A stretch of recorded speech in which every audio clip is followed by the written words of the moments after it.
5 o'clock on the dot this Friday morning. I'm Ken Weaver with your top stories, and the risk of strong to severe storms runs right through the weekend for Middle Tennessee. Full forecast and traffic in 5 minutes. Lightning gets the blame for a house fire in Franklin yesterday. The thunder that was loud, and then all of a sudden there was this huge flash, boom at the same time. Ask Jennifer Powers telling Channel 4 it was just 20 yards from her home on Heritage Court near Murfreesboro Road and Mac Hatcher. It lit up everything, it felt like, and I was like, that was on us. That was on top of us. Franklin Fire says the man rescued from the home will be okay, but he and his family are going to have to find another place to live due to the damage. Here in Nashville, Metro Police say they've identified a man accused of sexually assaulting a Vanderbilt hospital employee. You've probably seen the surveillance images police released, a white man with dark hair and beard. Police say that's 39-year-old Daniel Revitt, who is a registered sex offender, who is accused of grabbing this hospital employee from behind in Vanderbilt's East parking garage, choking and groping her. Channel 4 says Revitt's a convicted rapist who's been convicted multiple times of violating the sex offender registry law, and he's still at large. 2 roommates in South Nashville sharing a terrifying experience. Casey Depew tells Channel 4 she woke up Tuesday night to a stranger standing in her bedroom. Yeah, so my roommate was sleeping, and then I was in bed. I heard the back door, shut, and so I immediately thought someone was in our house. I was just, freaked out the whole time. Depew's neighbor tells News 2 her surveillance video shows that suspect trying but failing to get into her home. I'm like, did she try us first? And maybe my dog scared her, maybe the light scared her. I don't know, but I'm glad it did. I'm glad I was awake, glad I have a big dog. Police arrested a suspect, 19-year-old Tamara Becton, whom they say tried to run from them in a stolen car. College sports, student athletes closer to getting paid by their schools. The NCAA reaching a new settlement on a class action lawsuit that includes $2.8 billion in damages to be distributed to current and former athletes. It also calls for paying athletes a cut of the money their schools make from tickets and broadcasts. A judge still has to approve the deal. It could take months. Market Numbers Report brought to you by Beacon Capital Management, online at beaconcm.com. Here's Daria Albinger. When the Fed speaks, the markets listen, and they close near their session lows. The Dow plunged 606 points for its worst day since March of 2023. The S&P gave up 39, and the Nasdaq closed down 66. Even blockbuster earnings from Nvidia this week couldn't help stocks. Investors reacted to the minutes from the Fed's latest meeting. Central bankers now say that inflation is not cooling off fast enough. It's so much more slowly than expected that it may be not possible to cut a key interest rate this year at all. Add to that geopolitical worries and the importance economy is expected to play in the presidential election, and it's left the markets more than volatile. One reason for inflation is a robust job market. The Labor Department says first-time unemployment claims fell by 8,000 last week as layoffs remain historically low. Weekly claims are considered a proxy for layoffs. All right, let's check futures ahead of this morning's opening bell on Wall Street. Dow futures up 41, S&P up 11, NASDAQ up 39. That's the latest news. Traffic and weather next. I'm Ken Weaver, WTN News.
Information fueled. Opinion driven. This is Nashville's Morning News with Dan Mandis. And so, my fellow Americans, We talk news. 5:07, Nashville's Morning News on Super Talk 99.7 WTN. Good morning to you, friends. Heading into a 3-day weekend. You know, I was so looking forward to coming on the air this morning because I was reminded of some audio that we played earlier in the week of Alexandria Ocasio-Cortez. You know, Donald Trump was in her district yesterday. They're in the South Bronx. And this is what she said earlier this week about the anticipation, her anticipation, as to how the good people of the Bronx would react to Donald Trump. And by the way, he's doing it in the South Bronx not to make a point, but because he's got court. And the man practically has the legal version of an ankle bracelet around him, and he can't leave the 5 boroughs because he always has to be in court. Now, first of all, number one isn't that kind of admitting, AOC kind of admitting that this whole thing is nothing but trying to keep Donald Trump off of the campaign trail? Bingo. I mean, she said it, right, Ken? Yep. He's got ankle bracelets around him, and so he's not really allowed to go anywhere. He's got to, stick to New York. Now, obviously, number one, clearly AOC hasn't been paying attention because Donald Trump also has gone to Minnesota. I believe he was in, I think he went to Michigan, some other places as well in the last 6 weeks. So that's actually not true. But it is certainly true that the Democrats have been trying to keep Donald Trump off of the campaign trail. But then my favorite part of what she had to say. Be in court. And so it is truly an embarrassment to him. And I am looking forward to the response of everyday Bronxites talking about how they feel about him coming to their backyard. So have you seen the thousands of people that turned out in the Bronx to see Donald Trump yesterday? Oh, I mean, it's thousands. I mean, I don't know what the official final count has been, but oh my Lord. And so when AOC says, I'm looking forward to the response of everyday Bronxites talking about how they feel about him coming to their backyard. all right, so let's play some of the audio that has been captured, that was captured yesterday, as you had thousands of people. And if you look at the videos, I mean, you've got lines of people that just go on forever of people trying to get into this event. You've got, it's like the biggest concert. It's like the Rolling Stones are in concert. That's what it's like. This guy says Donald Trump has been right about everything. With the Bidenomics, with the Democratic Party, I've been Democrat all my life. And Donald Trump, he just has the right answers. He's speaking on illegal immigration, all the money pouring out of the country, people losing their jobs, the economy is failing. And at 60 years old, I realize now that we have to support Donald Trump and make things better. Yeah, so you've got all of these folks, again, black folks, Hispanic folks, white folks, and I just, the Democrats, they've got to be just crapping in their pants. I mean, there's no other way to say it. You know, you've got AOC. Oh, I can't wait to see the reaction of Bronxites. Is that what they call them? Whatever. People from the Bronx and their reaction to Donald Trump arriving in their hood. You know what? Yesterday, that particular part of the Bronx, that really was Donald Trump's neighborhood, not AOC's, because you had thousands of people out there wanting to see Donald Trump. And that was one of the big parts of the conversation yesterday, is that you had a lot of people who have been Democrats all their lives, and they finally had it. And we were talking earlier about this off the air, where Donald Trump in 2016, when he was running, he didn't have the fire that he has now. I mean, don't get me wrong. I understand that he had a lot of people that were attending his rallies. But this time around, it's just a different vibe. Because you see a lot of people who were, just like the guy that I just played, you see a lot of people who have been Democrats all their lives, and after 4 years of Joe Biden and 4 years of Donald Trump, the choice is absolutely clear. And so the vibe this time is a lot of Democrats who were supporters of Joe Biden and were supporters of Barack Obama. They're now supporters of Donald Trump. This is former New York State Senator, a guy by the name of Ruben Diaz. Now, he is a longtime politician. He's from Puerto Rico. He's a lifelong Democrat who got out there and he actually introduced Donald Trump. His English isn't great. As I said, he's Puerto Rican.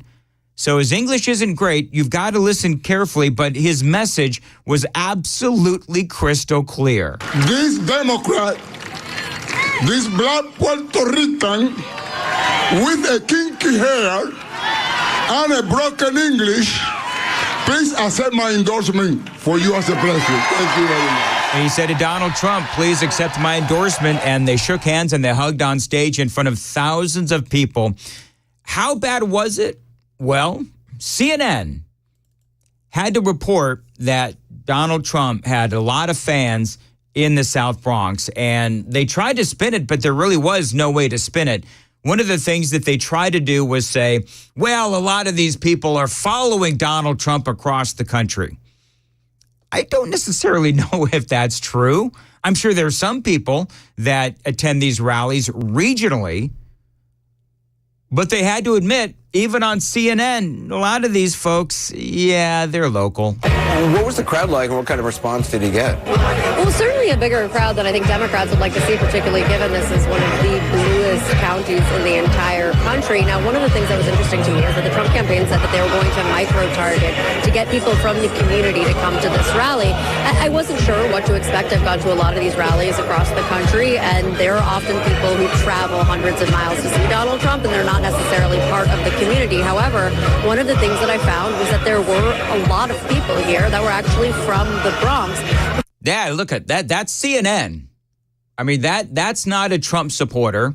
That's a reporter from CNN who is rather glumly reporting that, yeah, there's a lot of South Bronxers. AOC was really upset about all this, by the way. So I'm going to play you some audio. We don't have time to do it now. Coming up after the traffic, I'm going to play you the reaction of New York Governor Kathy Hochul, who had her deplorables moment, and also AOC insulting the intelligence of the people she claims to represent. It's all straight ahead. And by the way, Donald Trump had a pretty effective speech as well. All of that and a whole lot more straight ahead for a Friday. Super Talk 99.7 WTN. Time to check the roads.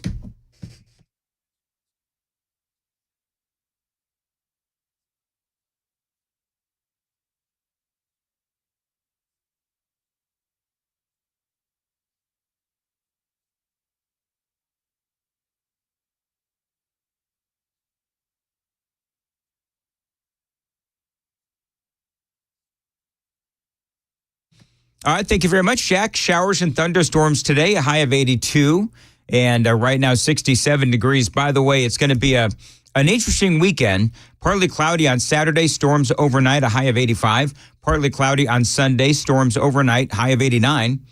And on your Memorial Day, Monday, a high of 84 degrees. And again, right now, 67 at Super Talk 99.7 WTN. It is 5:16 on Nashville's Morning News.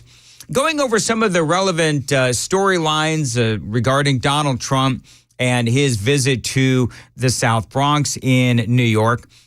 AOC just looks like the village idiot that she is, because I want you to listen to what she said as she insults the people that she claims to represent. Listen close. As I noted yesterday, this is an attempt to, I think, trick some of our folks here, but I think the Bronx knows better. So she is saying that Donald Trump is out there to somehow trick the people of the Bronx. Now, what exactly does that mean? Because you don't have to trick the people of the South Bronx who have been watching and experiencing firsthand what is going on with their district, with their borough, and in their community, and in their kitchen.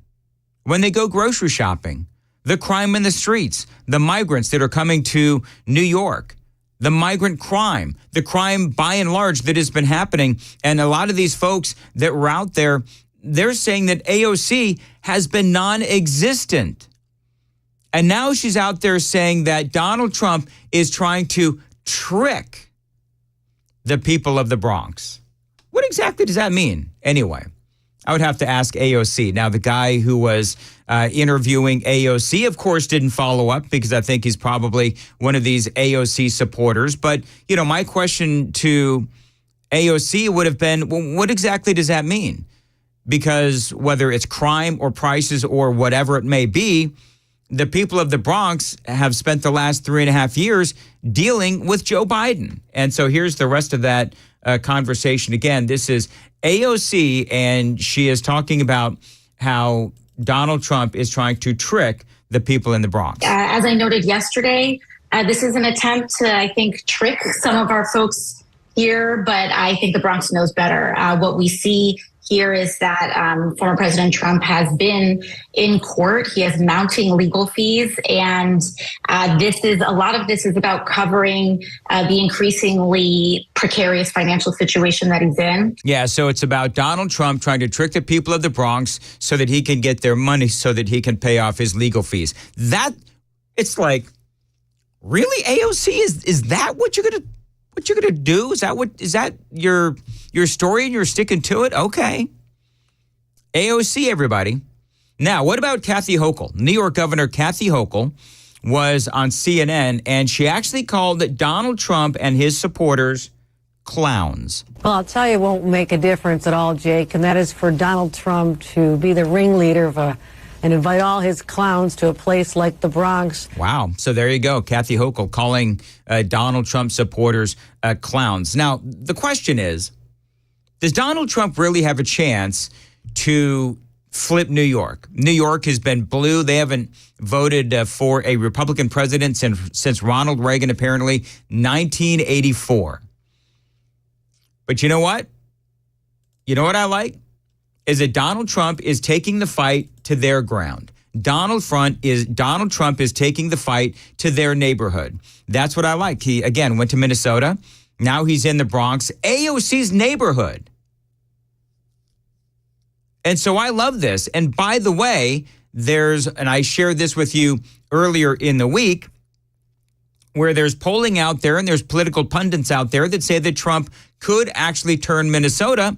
There's also people that are, whispering in New York that Trump could possibly, it's a long shot, but he could actually flip New York.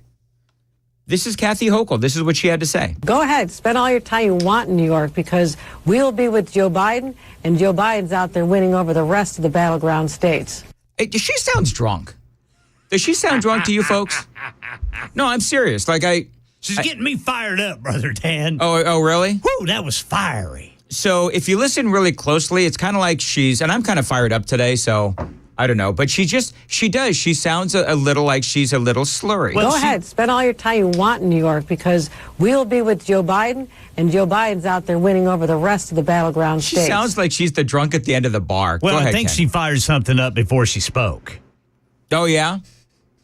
Maybe she had you know what? Maybe she was spending time in Nancy Pelosi's office. Yeah. I think she had one of those marijuana cigarettes. Oh, is that what you think happened?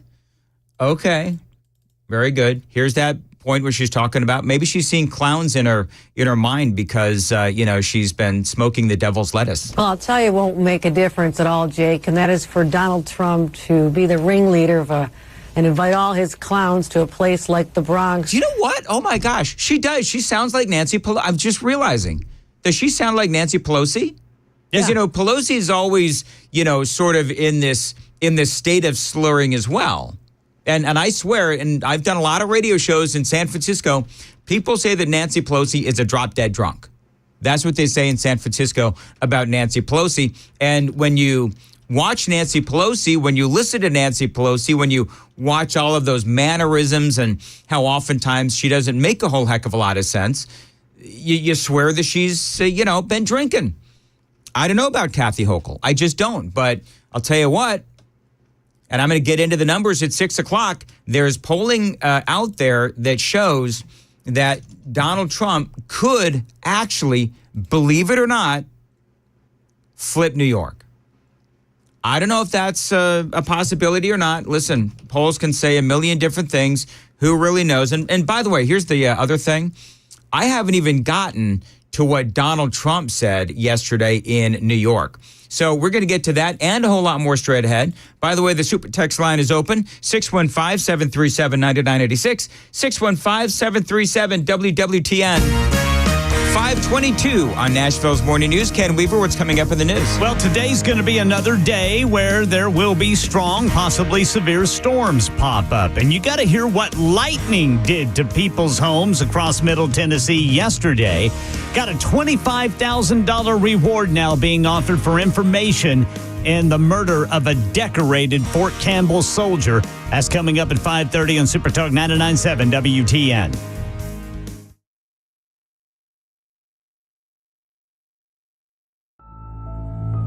It hasn't happened since 1803. And it won't happen again for 200 years. The double brew is emerging. There could be trillions, and they're coming your way. So what can you do in a time like this? Sit back and enjoy a cup of cicada-free, freshly brewed coffee. Tastes great and totally free of noisy insects. It makes a great gift for friends and family. A great way to commemorate this once-in-a-lifetime occasion. Cicada-free, freshly brewed coffee. Available for a limited time only at rohoelephant.com.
528.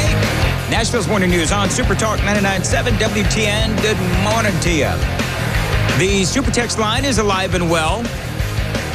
Is it in Fuego? It's not quite in Fuego yet. Not quite in Fuego.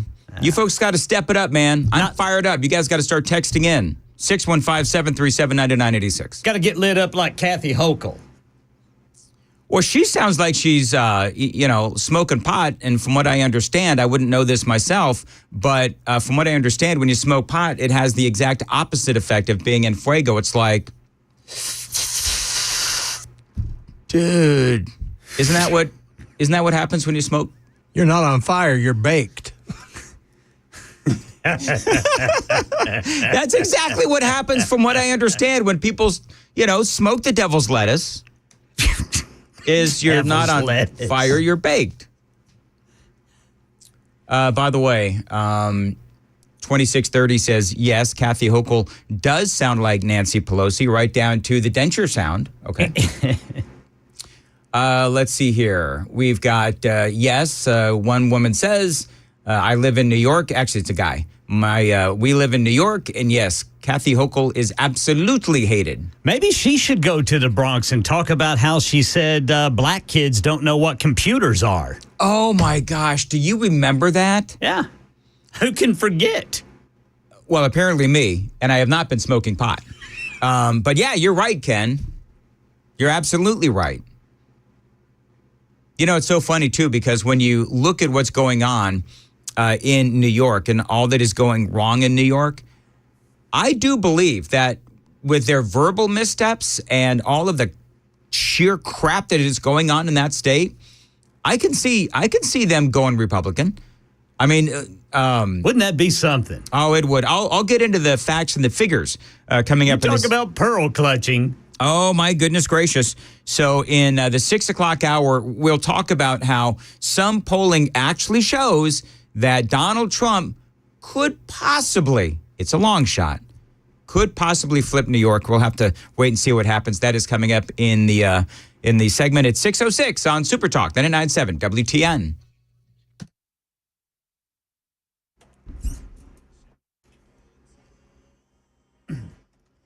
5:30 on the dot this Friday morning. I'm Ken Weaver with your top stories, and today's going to be another day where strong, possibly severe storms are going to pop up across Middle Tennessee. Full forecast and traffic in 5 minutes. Lightning is blamed for a hole in the roof of a family's home in Murfreesboro. And we heard a big pop sound, and I saw the light. I even remember screaming while I was cooking. Yeah, mom tells Channel 4 firefighters put out a small fire. Damage was contained to their family room, and they're all physically okay. A $25,000 reward now being offered for information about the murder of Private First Class Katia Duenas Aguilar. Duenas Aguilar was found dead in her home in Clarksville Saturday. Clarksville police, military police investigating. Duenas Aguilar was an information technology specialist who enlisted in the Army in 2018. A Fort Campbell spokesman said she had been stationed at the Kentucky military base since 2019. College athletes closer to getting paid. Part of the proceeds of ticket sales and broadcast deals. The NCAA taking a big step this week. A class action lawsuit against the NCAA claimed the organization broke federal law by prohibiting college athletes from profiting off their own name. The NCAA and its biggest conferences have now settled that lawsuit. The settlement includes $2.8 billion in damages to be distributed to current and former athletes. It also calls for a new revenue-sharing model, which will pay athletes a cut of the money their schools generate from revenue streams, including ticket sales and broadcast deals. That's Andrew Dembert reporting. Right now in Nashville, News 2 says 4 people went to the hospital after a chemical spill at a shipping company just south of downtown. East of downtown, that is. Fire crews were called to Expo Logistics on Enos Reed Drive off Fessler's Lane. That's around 1 o'clock this morning. Crews say the spill caused a dangerous vapor cloud to be released. Caused breathing issues in 4 people hospitalized, but they're going to be okay. The spill was contained, but a nearby bakery was evacuated out of caution. That's the latest news. Traffic and weather next. I'm Ken Weaver, WTN News. Thank you, Ken. 5:33. Yeah, welcome, Dan. New Biden campaign ad features Robert De Niro. I got to get my hands on that. Can you guys see if you can find that before we do the Gang of Three Amigos? So now they're getting the ugly people in Hollywood to what they're doing is, they're getting relatable everyday Americans. Yes. It's not just the beautiful people; it's the ugly mugs too. I gotta find that during the break. I gotta hear that. New Biden campaign ad features Robert De Niro. Cannot wait to find that. All right. 5:33, Nashville's Morning News on Super Talk 99.7. I've been telling you for years now about my friends at Stoltz Co. and their incredible pole barns. Now you can put these pole barns up anywhere, and they can function as anything. Now, what you really need to do, if you want to know about these pole barns, go to stoltzco.com, STOLTZCO, stoltzco.com, and take a look for yourself at the amazing construction of Stoltz Co. pole barns. You can build them for your vehicles or for your horses. You can build one as an event space, and you can even live in one. They call them barn dominiums. Now, Stoltz Co. is among the elite in pole barn construction here in Middle Tennessee. Check them out online or on their Instagram and Facebook accounts. You can simply call them for an estimate as well. Always tell them Dan Mandis told you to reach out. You're not going to be disappointed. 615-622-5992. 615-622-5992 for Stoltz Co.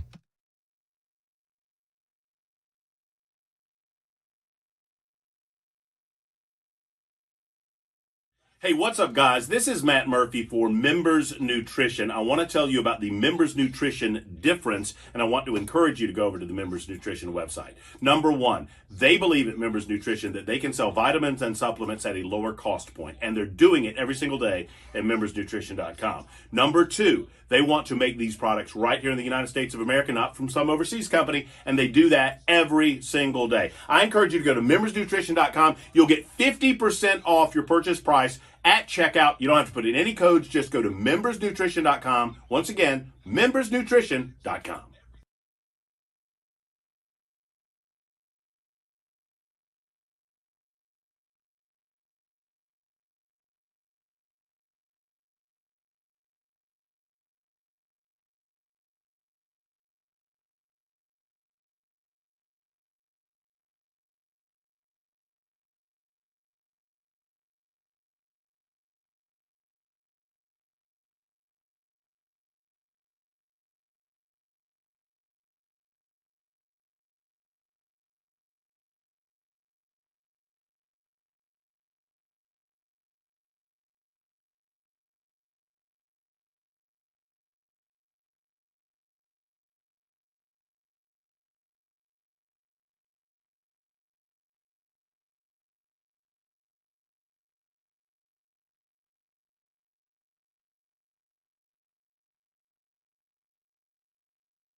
Nashville's Morning News on Super Talk 99.7 WTN. Time for the Gang of Three Amigos, brought to you by My Patriot Supply at preparewithmandis.com. Ken's here. Hello, Ken. Good morning. Good morning, boys. Yes. Johnny B. Hello, Johnny. How are you this fine Friday morning? Doing well, Dan. Good morning. Good morning. I cannot for the life of me find this Robert De Niro, Joe Biden ad, but I did happen along this article that says that Robert De Niro, this is from the Hollywood Reporter, March 8th of 2024. By the way, if anybody can find a link for the Robert De Niro ad, can you text it in to the Members Nutrition Super Text line at 615-737-9986? I like Chris Hand's approach. When you can't find something, just like crowdsource it and see if somebody else can find it for you. So if you can find it, that'd be great. I did happen along this, though. The Hollywood Reporter, Robert De Niro urges people to vote for Joe Biden unless they want to live in a nightmare. I'm sorry, Robert, what world are you living in? What the hell do you think these last 3.5 years have been? Bob. Is he talking to me? Is he talking to me? See, that's what I'm saying. It's like, okay, well, whatever you say, De Niro, but I don't know, man. That's scary. As I said, for the Biden administration, here they are getting someone totally relatable, yes, and an everyday American. Yeah, who really knows what's going on in middle class America. I want his family dead. I want his dog dead. Yeah. Listen, for Robert De Niro, that is actually how he feels about Donald Trump. Hey, real quick, I want to play this for you. This is a Joe Biden. Remember this? Donald Trump lost 2 debates to me in 2020. And since then, he hadn't shown up for debate. Now he's acting like he wants to debate me again. Well, make my day, pal. I'll even do it twice. So let's pick the dates, Donald. I hear you're free on Wednesdays. So that was, Biden talking tough. I even do it twice, pal.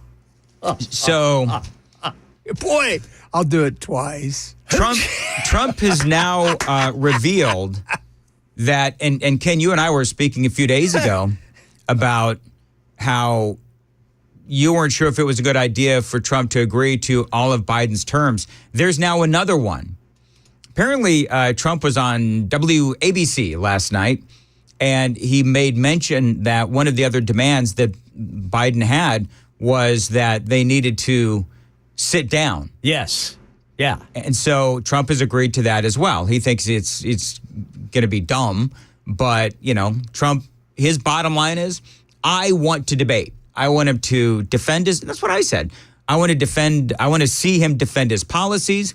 I want to see him talk about what he wants to do the next 4 years. I want to see him justify earning another 4 years, because obviously Donald Trump and many Americans don't believe that Joe Biden is deserving of another 4 years. Well, let's hope that Jake Tapper and George Stephanopoulos feel the same way.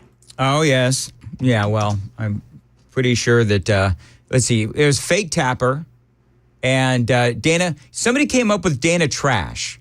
Remember a few days ago when I was saying, is there a name for Dana Bash? Because she's going to be with fake Jake, and moderating the first debate. And somebody on the super text line came up with Dana Trash. And I think that's good. You know what? I think that if Biden refuses to debate Trump on Telemundo, as Trump has suggested, that Telemundo just run a town hall with Trump. You know what? They could. Which, Biden will do one as well, as long as he's not challenged. Right.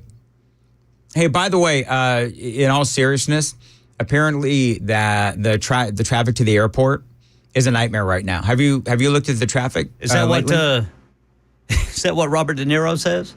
No, that's what someone with far more credibility than Robert De Niro, the super text line, says that if you're going to the airport today, because you're heading into Memorial Day, and apparently a lot of folks heading to the airport right now.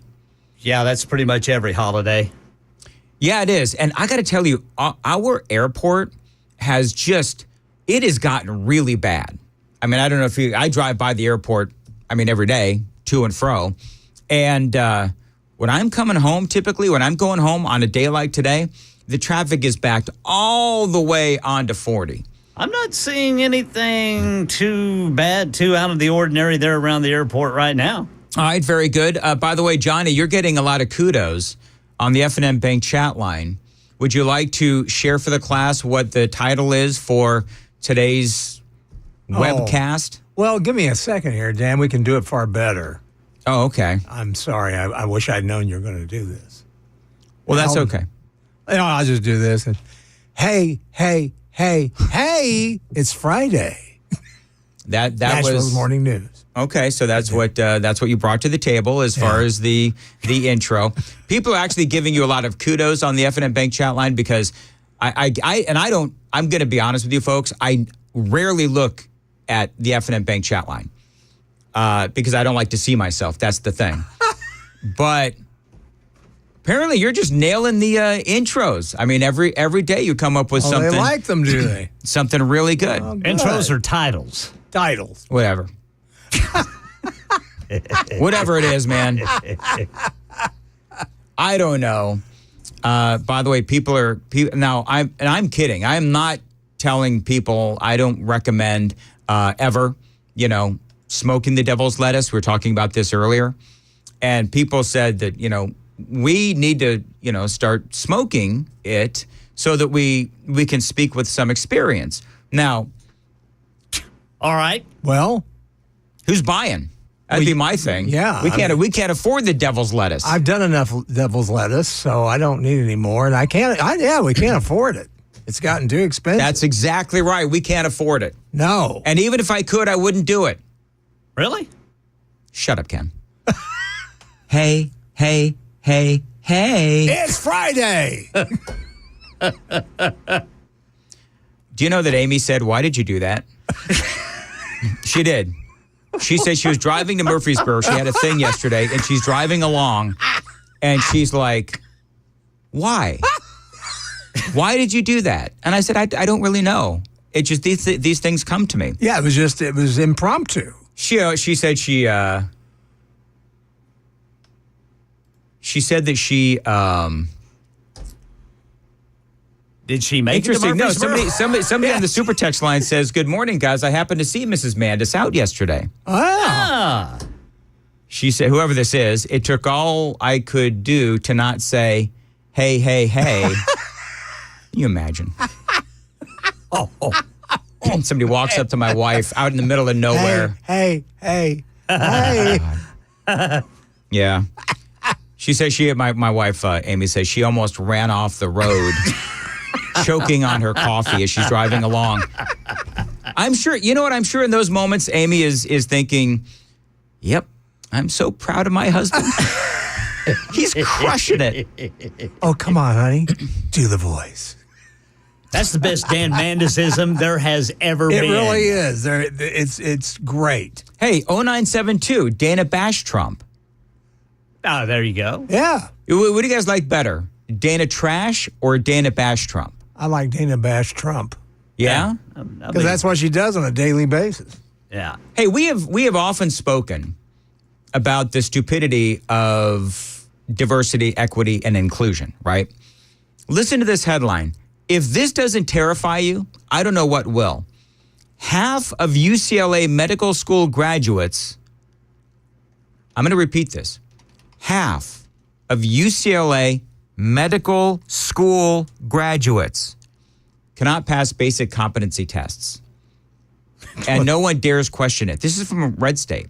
This explains a lot. So, basic competency tests. Yeah, so you've got all of these people that UCLA got in their medical program, but because they're so focused on diversity, you got a bunch of people in there that frankly aren't up to snuff. And these people are going to be doctors. You talk about doctors, you talk about airline pilots, and people always ask the question, when the plane was traveling a bazillion miles an hour heading towards Earth, plummeting from 30,000 feet, do you think the people on the plane care about the skin color of the person crashing the plane? No. No. But that's what's happening. The Daily Caller's Aaron Sibarium does a deep dive into the challenges at the elite University of California, UCLA. Los Angeles' David Geffen School of Medicine. Once a DEI jihad was put in charge of the admissions process, what he discovers should scare, they actually did, they wrote the term bejesus, should scare the bejesus out of you. Well, you had me scared at David Geffen. God, isn't he a record producer? Yeah, you know what they do? They donate a lot of money. That's it. They donate a lot of money. But it's a scary thought. David Geffen. Yeah. I'm going to go to the school of David Geffen. And they talk about how and people are afraid to question. This is apparently something that everybody talks about. I don't have time to get into it now. But apparently everybody talks about this within UCLA, but everybody's afraid to say anything. That's how insane all of this is. All right, so wait a minute. So half of the students coming out of that college are stupid. Is that what this study is saying? What they're saying is that they cannot pass basic competency tests. Okay. But they can pass their DEI training with flying colors. Well, no pun intended. It goes down the road of, are we more worried about diversity and DEI, or are we focused on the best and the brightest treating the American people with their medical needs? No. They're more worried about diversity. Yes. They're more worried about diversity, equity, and inclusion. Well, look at this administration. Look at everybody that's a spokesperson for this train wreck. Cringe Jean-Pierre. Great example. She is out of her depth, man. Now, I'm sure that students going in probably have a desire to help people, but it's the administrators of these places that are hung up on diversity. Exactly. I don't doubt the passion of the kids going into medical school. The question that everybody has to ask is, are these the best and the brightest? Because we need good doctors. And here's the thing. We don't have a lot of folks that necessarily want to be doctors anymore because Obamacare made it such a pain in the arse. So now they're dealing with all kinds of paperwork as opposed to actually being able to, help patients and do what they got into medicine to do. And so now we have a shortage, at least we did. I don't know what the situation is now, but we did have a shortage of doctors. Now we have people that want to be doctors, but they can't get in because apparently they're the wrong skin color. We got all these other folks coming in that, while I don't doubt their passion for medicine and helping people, they're just not the best and the brightest. But bring them on in. And that's the kind of crap they're focused on. Yeah, and thanks to Obamacare, we actually do have socialized medicine now. We're just paying through the nose for it. You can tell by how long it takes you to get in to see a doctor today. Yep. But you know what? The good news is, we have, from what I understand, a president who is representative of diversity. 2 years ago, our nation's first black vice president, President Kamala Harris. President Kamala Harris. That was Biden yesterday. I tell you, man, everything's race. Yep. Sexual identity. Yep. These bunch of morons. No, we're the clowns, Ken. According to Kathy Hochul, we're the clowns. You know what? I wonder if, because you know how we all embraced the deplorables comment from Hillary? I wonder if now they'll start calling Donald Trump rallies clown shows. Sure they will. Oh, yeah. They'll start calling them all kinds of things. You're going to be a Nazi. Yeah. It's going to be a Klan rally. Yeah. Mm-hmm. I mean, get ready. It's coming, man. We'll have to see what happens. Anyway, it is 5:51 on Nashville's Morning News on Super Talk 99.7 WTN. Dan Mandis here along with Johnny B. Ken Weaver. Now, coming up, I'm going to tell you, is it actually possible for Donald Trump to be able to flip New York? I've also got some of the audio from Donald Trump in his big speech in the South Bronx yesterday. That's number one. Number two, the border bill did indeed fail a second time in the Senate. That, of course, is by design, and CNN is all over that story for you.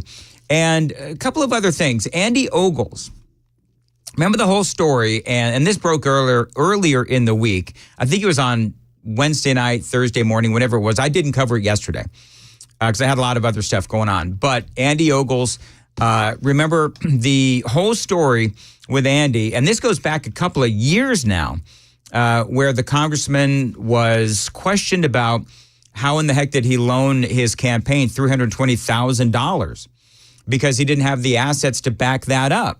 Well, he has now come out and he's filed some amendments to his campaign finance reports. I'm going to tell you all about that as well straight ahead on Super Talk 99.7 WTN. Dan Mandis here, reminding you about the Glock Store's 4th annual open house. That is coming up on Saturday, June 1st, 10 a.m. to 2 p.m. I'm going to be there along with Chris Hand and Matt Murphy. Now, there's going to be a ton of giveaways and really low prices as well.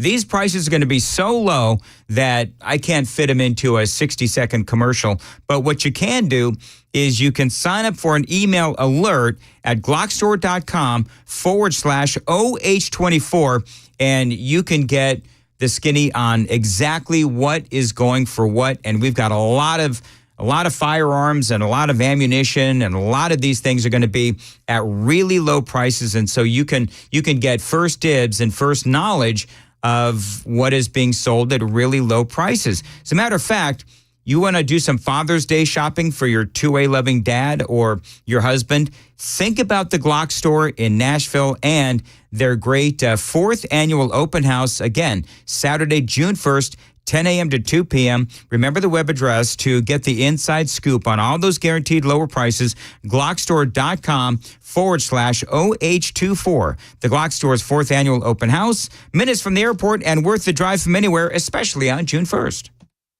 5:54, Nashville's Morning News on Super Talk 99.7 WTN. Ken Weaver, what's coming up in the news? Lightning strikes and fire in Middle Tennessee. A sexual predator wanted for attacking a Vanderbilt hospital employee. Turns out he's violated the sex offender registry law multiple times, and he's still on the run. Hear from a woman who woke up to a stranger in her bedroom. And airports this Memorial Day holiday weekend cracking down on people faking disability so they can be wheelchaired to their gates. These stories and more at 6 on Super Talk 99.7 WTN.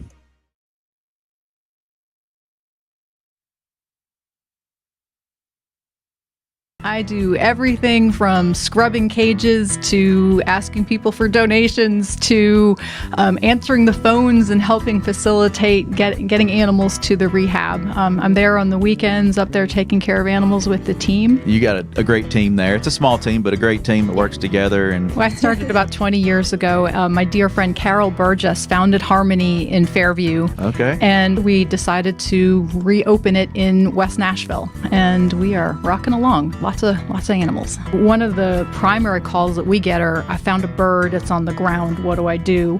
And in most situations, you should let it alone unless there's an imminent danger to that animal, because the parents are helping it and feeding it, and it just needs a couple of scary days on the ground until it gets back up into flight. What about bunnies, Melody? Can we give advice about bunnies? The bunnies, they're just the sweetest, most innocent creatures, and we just see the worst things happen to them. Cats, dogs, lawnmowers, weed whackers. In most cases, if the animals aren't injured, if you can put the rabbits back, that's always better to be with the mother rabbit than to come to us. All the storms that have been coming through and just destroying nests, and a lot of babies will be found on the ground. Re-nesting is possible and preferable. You play the video calls and you put the baby near where they found it, and the mama will actually come down and pick it up and then bring it back. Oh, nice. Isn't that cool? Nice.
6 o'clock on the dot this Friday morning. I'm Ken Weaver with your top stories, and the risk of strong to severe storms runs right through the weekend. Full forecast and traffic in 5 minutes. Lightning is getting the blame for a house fire in Franklin yesterday. The thunder that was loud, and then all of a sudden there was this huge flash, boom at the same time. Yeah, that's Jennifer Powers telling Channel 4 it was just 20 yards from her home on Heritage Court near Murfreesboro Road and Mac Hatcher Parkway. It lit up everything, it felt like, and I was like, that was on us. That was on top of us. Franklin fire crews say the man rescued from that home will be okay, but he and his family have to find another place to live due to the damage. Metro Police say they've identified a man accused of sexually assaulting a Vanderbilt hospital employee. You've probably seen the surveillance images police released, a white man with dark hair and beard. Police say that's 39-year-old Daniel Revitt, who is a registered sex offender, who is accused of grabbing that hospital employee from behind in Vanderbilt's East parking garage, then choking and groping her. Channel 4 says Revitt's a convicted rapist who's been convicted multiple times of violating Tennessee sex offender registry law, and as of last night, he's still at large. 2 roommates in South Nashville sharing a terrifying experience. Casey Depew tells Channel 4 she woke up Tuesday night to a stranger standing in her bedroom. Yeah, so my roommate was sleeping, and then I was in bed. Like, I heard the back door, shut, and so I immediately thought someone was in our house. I was just, freaked out the whole time. Depew's neighbor tells News 2 her surveillance video shows the suspect trying but failing to get into her home. I'm like, did she try us first, and maybe my dog scared her, maybe the light scared her? I don't know, but I'm glad it did. I'm glad I was awake, glad I have a big dog. Police arrested a suspect, 19-year-old Tamara Becton, whom they say tried to run from them from a stolen car, but fell down trying to climb a hill in the process, and they booked her. She was put in jail on those theft charges and had a $50,000 bond. College sports, student athletes closer to getting paid by their schools. The NCAA reaching a new settlement on a class action lawsuit that includes $2.8 billion in damages to be distributed to current and former athletes. It also calls for paying athletes a cut of the money their schools make from ticket sales and broadcast deals. A judge still has to approve the deal, so that could take months. Market Numbers Report brought to you by Beacon Capital Management, online at beaconcm.com. Here's Jim Ryan. Inflation worry investors pushed stocks lower Thursday. Despite a strong earnings report from chipmaker NVIDIA, the tech-intensive NASDAQ composite slipped 0.4%, while the S&P gave up 0.75%. The Dow Jones, which opened above 40,000 a week ago, opens today barely above 39,000, having plunged 605 points yesterday. The beginning of the Memorial Day travel rush got off to a rough start yesterday as severe weather prompted nearly 6,000 flight delays, mostly on the East Coast. This will be the busiest day for holiday travel, with nearly 3 million people expected to pass through the nation's airports. Some of those passengers will need special assistance and early boarding, but the chief executive officer at Frontier Airlines says many of those requesting airport wheelchairs are faking it. Barry Biffle is urging a crackdown on those who abuse services reserved for people with disabilities. All right, let's check futures ahead of this morning's opening bell on Wall Street. Dow futures up 58. S&P up 15, NASDAQ up 58. That's the latest news. Traffic and weather next. I'm Ken Weaver, WTN News.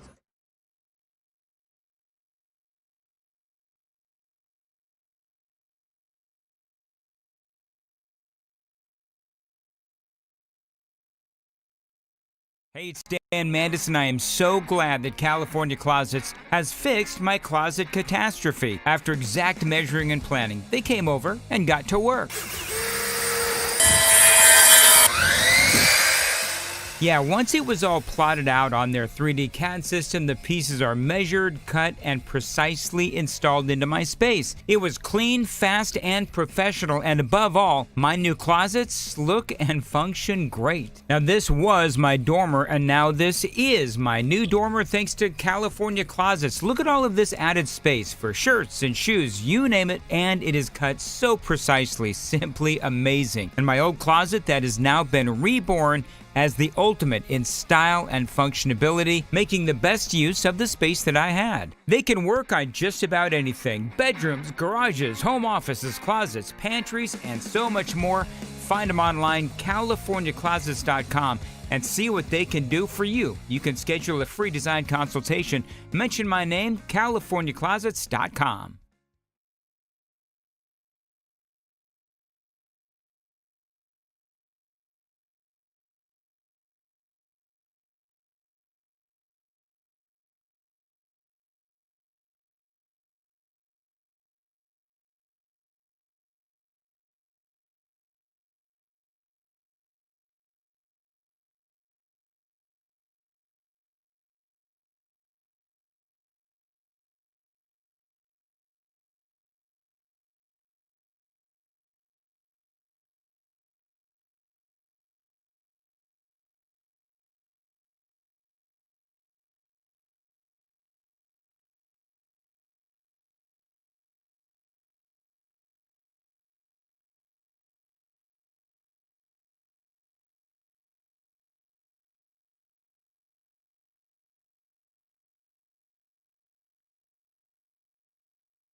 Information fueled, opinion driven. This is Nashville's Morning News with Dan Mandis. And so, my fellow Americans, we talk news.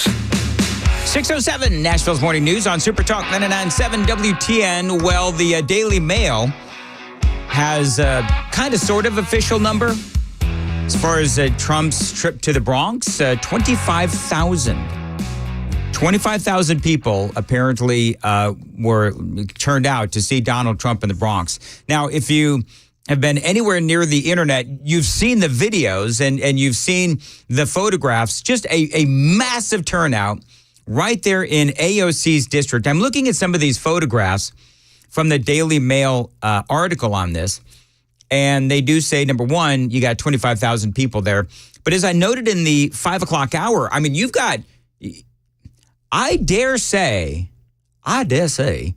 that Trump may be the most unifying politician I've seen in a long time. Because, and I know the hate listeners are like, oh my gosh, I can't believe you said that. No, yeah. So I want you to think about this. Because if you look at the photos and you look at all of the different, Hispanic folks and black folks and white folks, I mean, you got everybody there. Yeah, one guy who, he's got like a MAGA tattoo on his neck. On one of my favorite moments, actually, from yesterday, you have a rapper named, and I may shank this, Chef G and his buddy Sleepy Hallow. They were there yesterday. This is apparently a very big deal, and this is what they said. One thing I want to say. One thing I want to say, they always gonna whisper your accomplishments and shout your failures. Trump gonna shout the wins for all of us. There you go. That is Chef G. And this is Sleepy Hallow. Make America great again. There you go. Now, here's what's funny. There's actually a different version of that same soundbite. Because as Trump was up on stage and he's got Chef G and Sleepy Hallow out there, one of the things that he did was and it's kind of funny, actually, because he told Sleepy Hallow, who I guess has one of these grills, which I've never really understood, and maybe somebody can explain to me, but a grill is basically, it's like they've got gold teeth, right? Is that what a grill is? So they've got gold teeth, and when Sleepy Hallow was up there... Make America great again. Listen what happens next. Thank you, fellas. Appreciate you. I appreciate it, man. Thank you. Thank you, Bobby. Thank you very much. That's where I like those teeth. I want to find out where you did. I got to get my teeth like that. I want that to happen to me. Yeah, I don't... Do grills come in different, like... gold or silver or I don't know. Guy had a grill. You got to become a rapper, brother Dan. throw down some lyrics for us. How about no?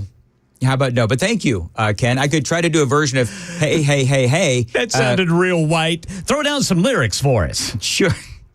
That's okay. By the way, those guys are drillers. You know what a drill rapper is, right? Nope. Okay. I do, and I'm just going to let you wonder, Ken Weaver. Anyway, so you had a whole bunch of folks out there. Again, all different cultures, all different skin colors, and so forth. And I want to play you some of the audio. I played you in the 5 o'clock hour some audio of the people that were there. Now I want to play you some audio of Donald Trump because, as I said, this is a former president, possibly future president, who could be incredibly unifying. Listen to what he said. It doesn't matter whether you're black or brown or white or whatever the hell color you are. It doesn't matter. We are all Americans, and we're going to pull together as Americans. There you go.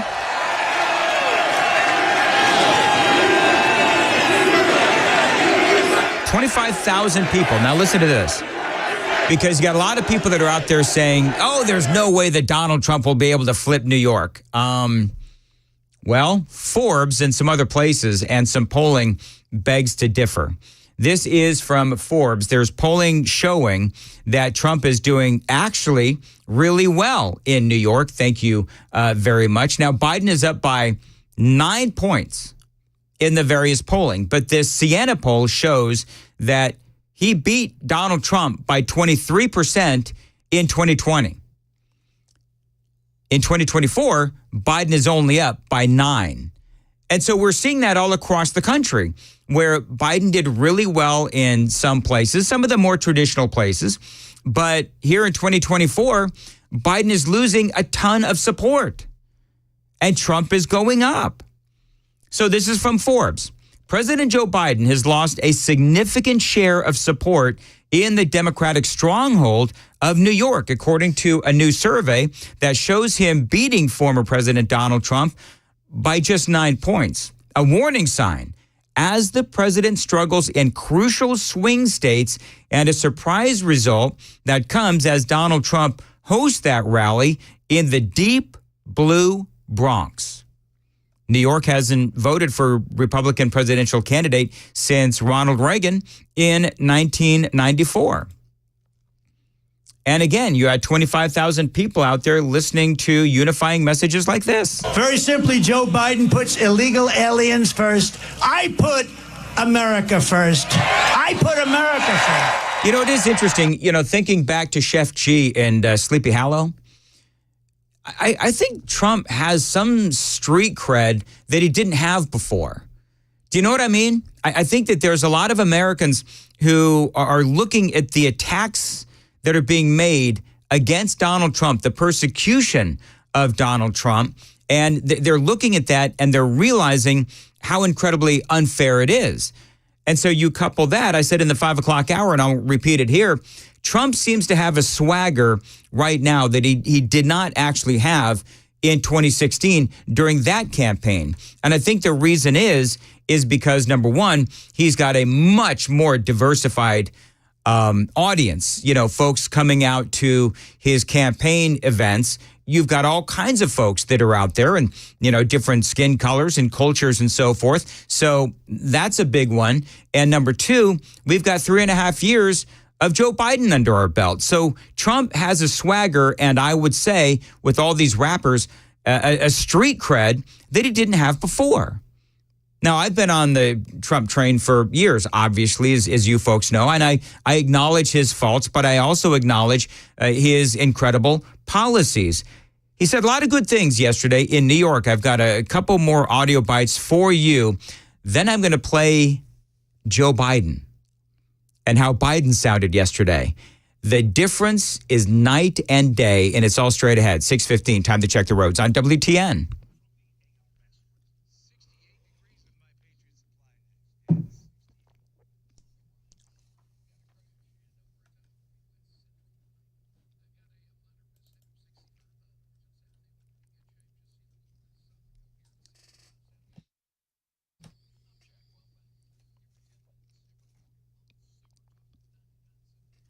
Thank you very much. 6:15, Nashville's Morning News. It's going to be an interesting weekend, Memorial Day weekend, as a matter of fact. Showers and thunderstorms, a high of 82. Partly cloudy on Saturday, storms overnight, high of 85. Partly cloudy on Sunday, storms overnight, high of 89. And on Memorial Day itself, a high of 84 degrees. And right now, 67 at Super Talk 99.7 WTN. More audio from Donald Trump in New York as he says that he is going to take New York. Who said we're not going to win New York? We're going to win New York so if we win New York, we win the whole thing. Wouldn't it be nice? Wouldn't it be nice? We take back our country and we'll do a job like nobody's ever done before. And what we did for 4 years was incredible, but we also learned a lot. We're going to get in there very fast with the right people, great people that are tested and true. Yeah, and it was an ongoing theme throughout the speech. I think the speech was about 90 minutes. And common theme, common thread, uniting for the good of America. It doesn't matter whether they're Democrats or Republicans, because this is about our city and our country, and it's really about the people. And in this case, the people of New York City, New York State. We're going to make you very, very happy. And Biden can't do it. He doesn't know he's alive. Well, of course, that's certainly true. And he goes on, but that is true. If you listen to Trump's speech, it was much more uniting than Joe Biden. and his speech at Morehouse. I'm not going to, go backward and, talk about that speech again. But clearly, Trump is trying to unite. He's not only trying to unite the Republican Party. Part of what he said in the last 24 hours is that it's possible Nikki Haley may be part of his administration. He said that. And so you talk about the uniting of Trump. You just heard him talk about, Democrats, Republicans, we're all Americans. Earlier, I played a soundbite. Doesn't matter your skin color. We're all Americans. I think Trump is deliberately trying to contrast his message with the very dark and dystopian message of one Joe Biden, when Biden can put two words together. It doesn't matter whether they're Democrats or Republicans, because this is about our city and our country, and it's really... You think Biden goes off teleprompter? I don't think so. I go off teleprompter and tell you the end result. You think Biden goes off teleprompter? I don't think so. No, Joe Biden does not go off teleprompter. And even when he's on teleprompter, it is not good. Biden has had his own press conference yesterday with Kenya's president, and it did not go well. Now, I tweeted this out. A reporter asks a question, and Biden apparently couldn't hear the question, didn't catch the whole thing, fine. But then once the question is asked, I want you to listen. I'm sorry, I didn't catch all your question. Sorry, I'm saying Africa is asking America to lead the way and tackle climate change. What is your commitment on this? Climate change. We made a major commitment to this. Number one, he reads. He literally is reading out of a notebook for like 2 minutes. Nose down, eyes down, reading off of a piece of paper. Including from the IMF. It's amazing. And people are noticing that the president is just sitting here reading off of a piece of paper. And apparently nobody even cares that the president is reading off of a piece of paper. So that was something people definitely noticed. Another thing happened yesterday, and I thought it was kind of weird. I tweeted this out as well because it's kind of a visual. Biden is up there and he's being asked a bunch of questions by the media. Whoa. And he looks up and he says, whoa, randomly. He just says, whoa. Yeah, it is quite bizarre, actually. And I'm not sure, I'm going to be honest with you, I don't know what to make of it. Because he knows that there's a bunch of folks that are out there. He knows that the media, the White House press corps, because he rarely answers questions.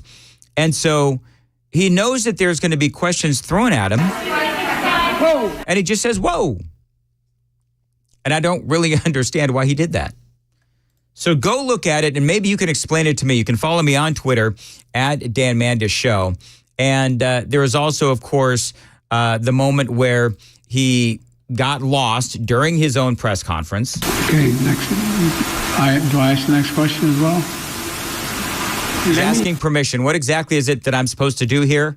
And finally, as we wrap this up, you've got, as we played during the Gang of Three Amigos, he called Vice President Kamala Harris president again. 2 years ago, our nation's first black vice president, President Kamala Harris.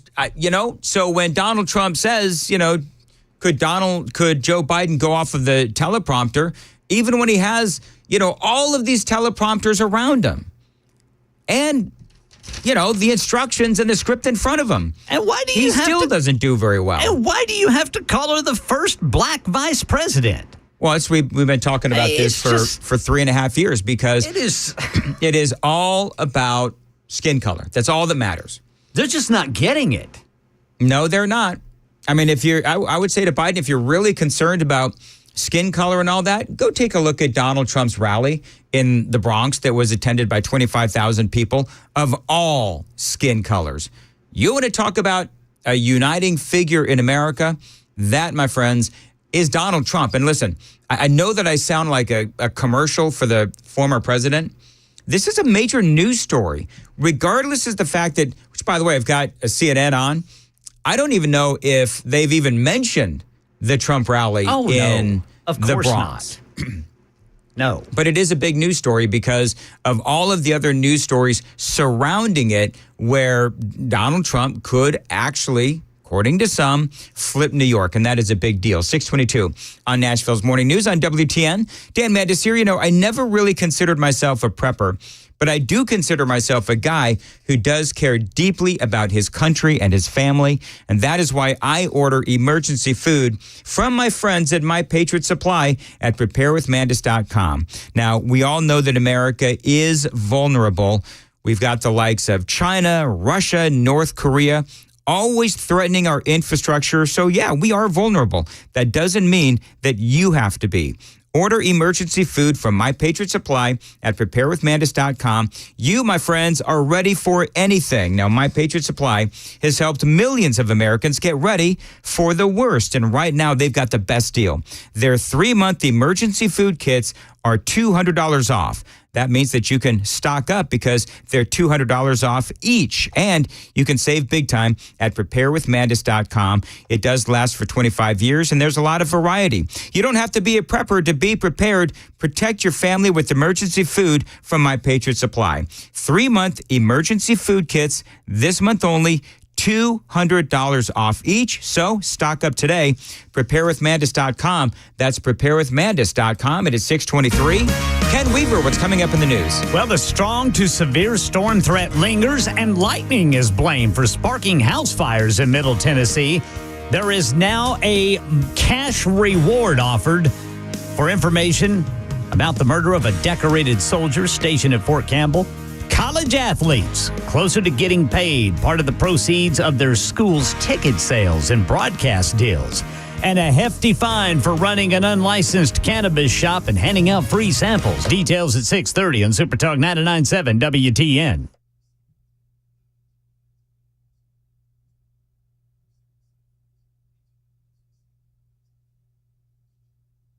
Hey, what's up, guys? This is Matt Murphy for Members Nutrition. I want to tell you about the Members Nutrition difference, and I want to encourage you to go over to the Members Nutrition website. Number one, they believe at Members Nutrition that they can sell vitamins and supplements at a lower cost point, and they're doing it every single day at membersnutrition.com. Number two, they want to make these products right here in the United States of America, not from some overseas company, and they do that every single day. I encourage you to go to membersnutrition.com. You'll get 50% off your purchase price at checkout. You don't have to put in any codes. Just go to membersnutrition.com. Once again, membersnutrition.com.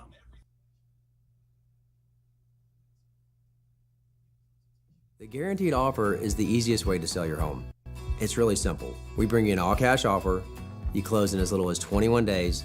No home inspections, no lock boxes, no open houses. Go to markspain.com to get a guaranteed offer and start packing.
629, Nashville's Morning News on Super Talk 99.7. News with Ken Weaver is coming up next. And then Andy Ogles under fire this morning, and we're going to talk about that and a whole lot more. You know, I'm in the middle of a great backyard makeover, and I know the value of updating and upgrading your backyard. And Moon Valley Nurseries can help you if you've been thinking about doing it too. Now, what you ought to do is go to their website, moonvalleynurseries.com/getgrowing. Think about what you would want in your perfect backyard. Then check them out online. Again, moonvalleynurseries.com/getgrowing. You can actually add a ton of livable space to your home when you do this, when you update and upgrade your backyard, not to mention you're going to increase the value of your home. Now, if you're not quite sure what you want to do, but you know that you need to do something, get a free design consultation from my friends at Moon Valley Nurseries. You can prepare for any backyard event, big or small. They can help you by creating the perfect setting for anything. Again, big or small. It can be a wedding. It can be a kid's birthday. They like to say, we create the yard, you create the memories, and they're going to help you do that. moonvalleynurseries.com/getgrowing. Tell them Dan told you to reach out. moonvalleynurseries.com/getgrowing.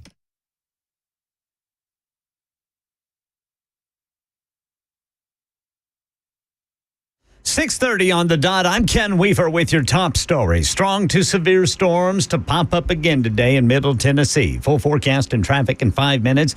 Lightning. Blame for the hole in the roof of a home in Murfreesboro yesterday. And we heard a big pop sound and I saw the light. I even remember screaming while I was cooking. Now the family telling Channel 4 firefighters put out a small fire. Damage was contained to their family room and they're all physically okay. A $25,000 reward now being offered for information in the murder of Private First Class Katia Duenas Aguilar. Duenas Aguilar was found dead at her home in Clarksville Saturday. Clarksville authorities, military police investigating. Duenas Aguilar was an information technology specialist who enlisted in the Army in 2018. A Fort Campbell spokesperson said she had been stationed at the Kentucky military base since 2019. College athletes closer to getting paid, part of the proceeds of ticket sales and broadcast deals with their schools. The NCAA taking a big step this week by settling a class action lawsuit that said it was cheating student athletes out of name, image, and likeness revenue.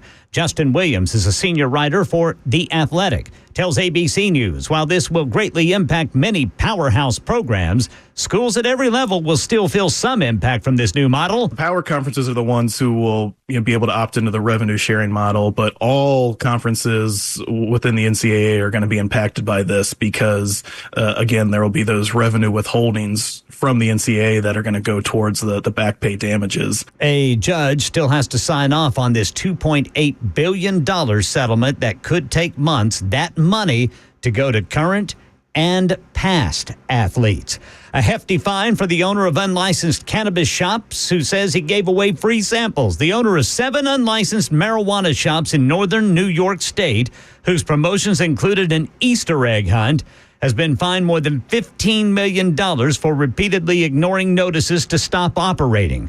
A state Supreme Court justice in New York imposed the fine against David Tully, calling it a clear warning to all unlicensed pot dealers. That's the latest news. Traffic and weather next. I'm Ken Weaver, WTN News. Thank you, Ken. 6:33, Nashville's Morning News. Listen, I've been a Beehive member from Busy Bee HVAC for like 10 years. I've been a Beehive member. I firmly believe that they have saved me so much money through maintenance. That's what they specialize in, is maintenance. And they also know that times are tough and they don't want the cost of things to interfere with your comfort this summer. So they're offering some great financing right now, as a matter of fact, up to 12 months, no interest, no payment with approved credit. But it doesn't stop there. Great new deals on HVAC units as well. They're offering you free air duct cleaning, fogging, and UV light home treatment with the purchase of select new units. They've got plumbing specials going on. $500 off select tankless water heaters. $500 off upright S&C water heaters as well. And if you need some repair work done on your AC unit, they're going to waive the $89 dispatch fee on any repair or new installation. Let me tell you something. Being a Beehive member does have its benefits, and those benefits are changing all the time. 615-775-7833. They are your Rude Pro partner. 615-775-7833. As always, tell them Dan Mandis told you to reach out. BusyBeeHVAC.com, your Rude Pro partner.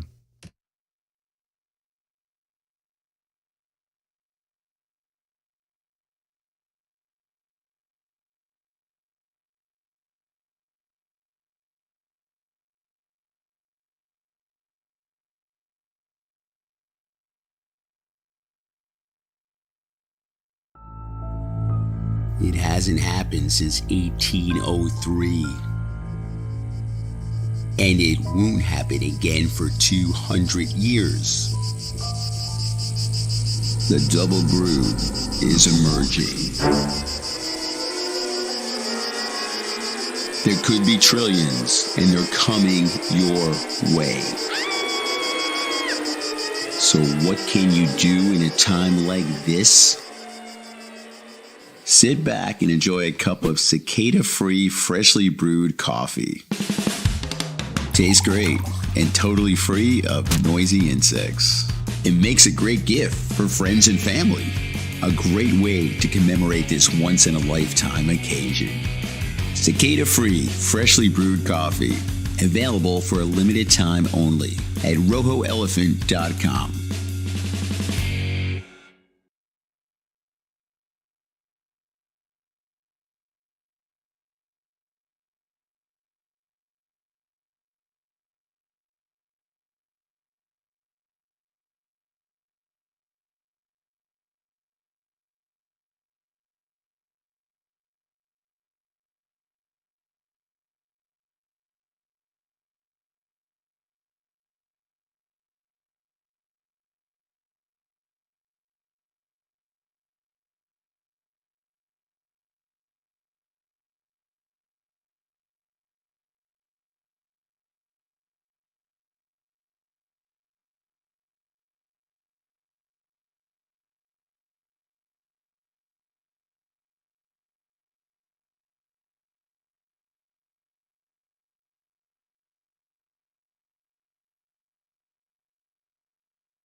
.637, Nashville's Morning News on Super Talk, 99.7 WTN.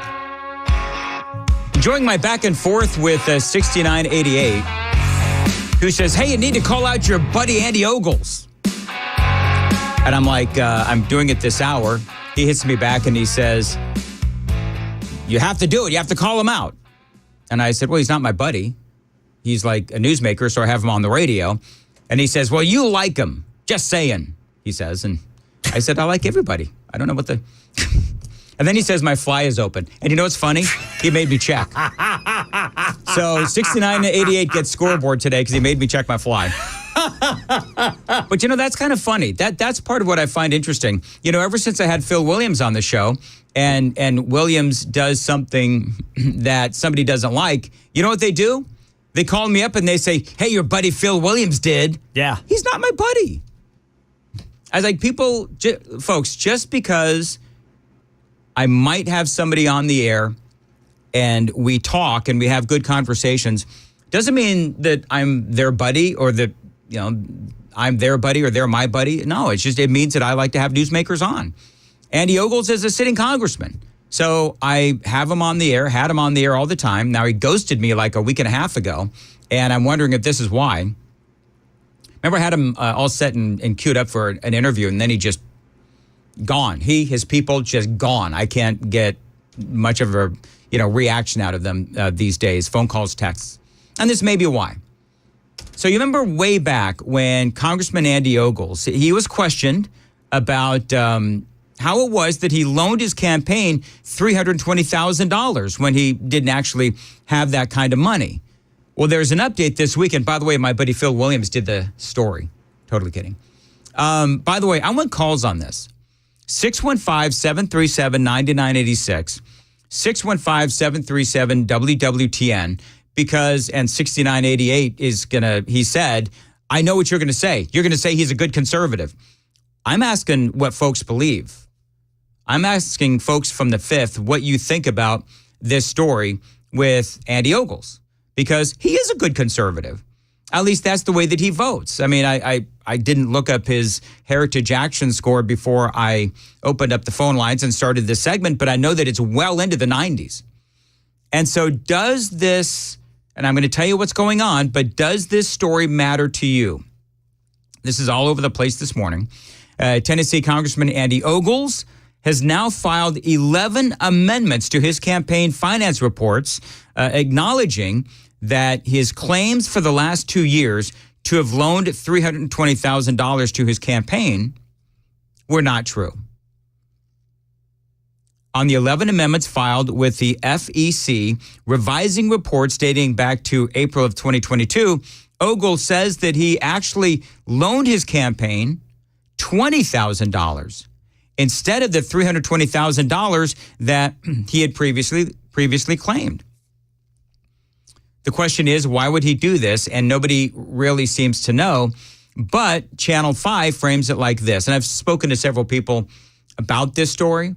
And I think it's all about optics. So if it looks like he had all of this money in the bank, then that shows that he's able to run a successful campaign.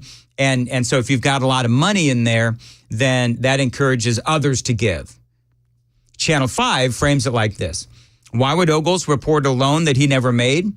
That's an open question, says Eric Scheizig, editor of the Tennessee Journal.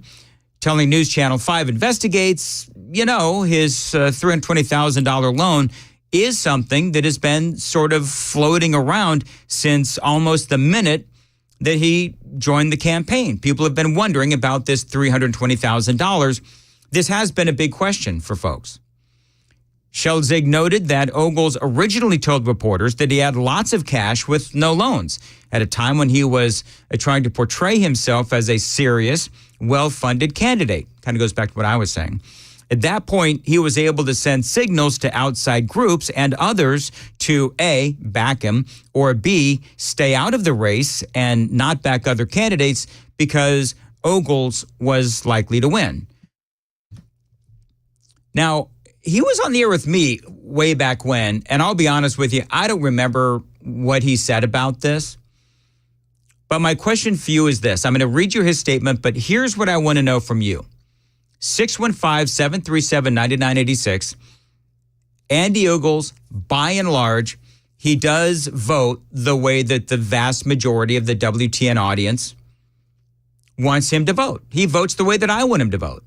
So does this story, because this dates back to the campaign, but now that he's been in office for a couple of years, the question now becomes, now that we've seen how he is in Congress, how he votes, and his conservatism, does it matter to you that he has now amended these FEC reports? Now, this is what Andy says. This is what Ogles says. This is the statement that he put out. He says, at the beginning of the 2022 campaign cycle, I pledged $320,000 to use towards my own campaign efforts if needed.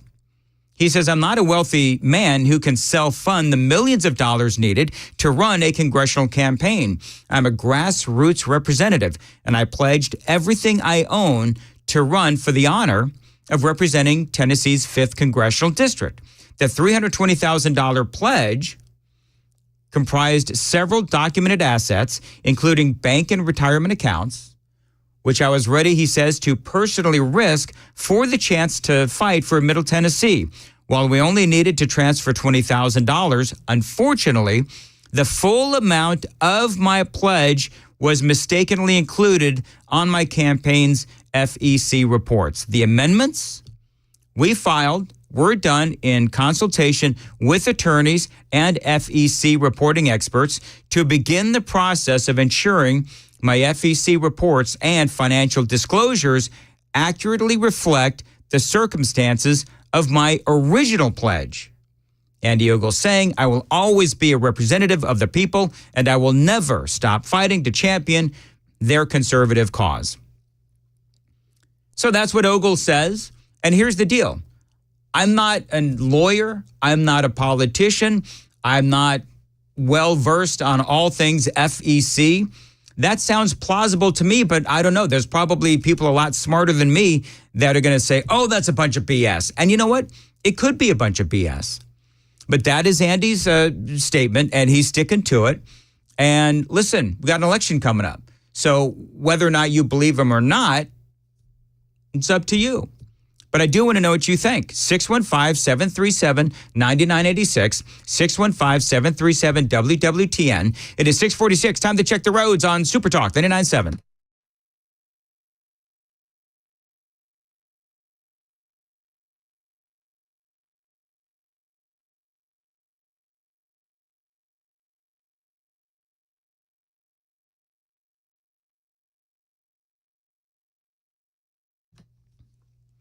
.46 on Nashville's Morning News on Super Talk 99.7. As far as your weather today, showers and thunderstorms, a high of 82.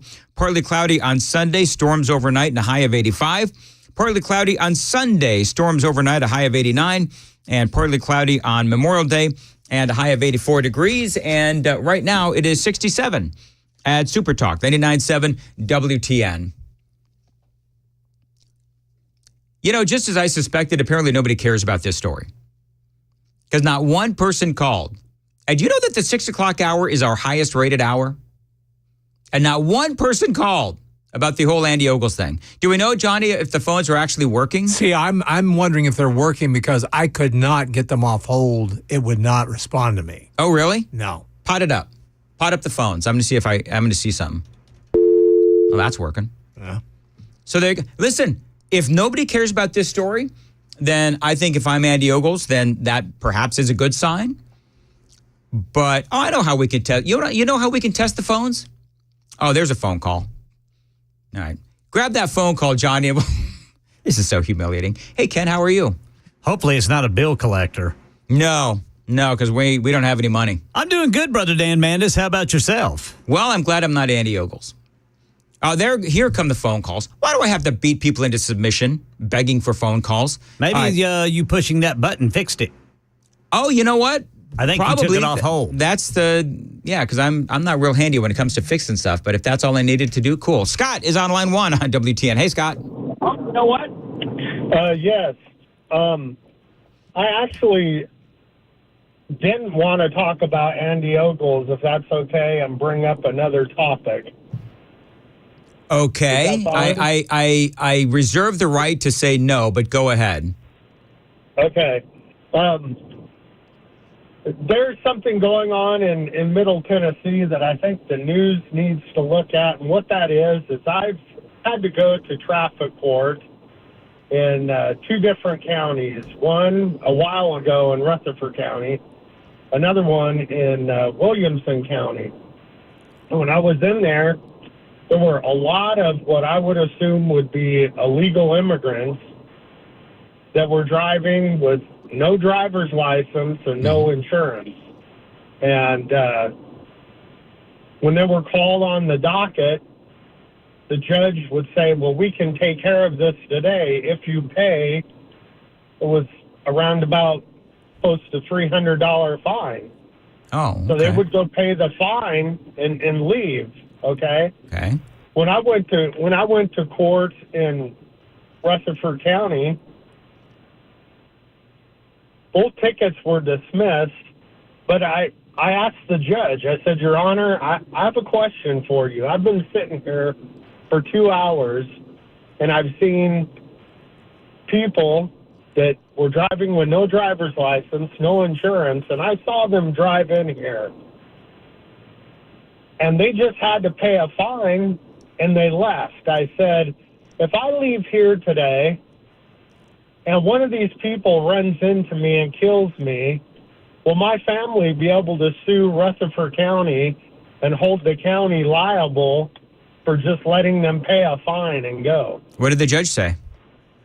He said, Mr. Scott, your ticket's been dismissed. I think you need to leave.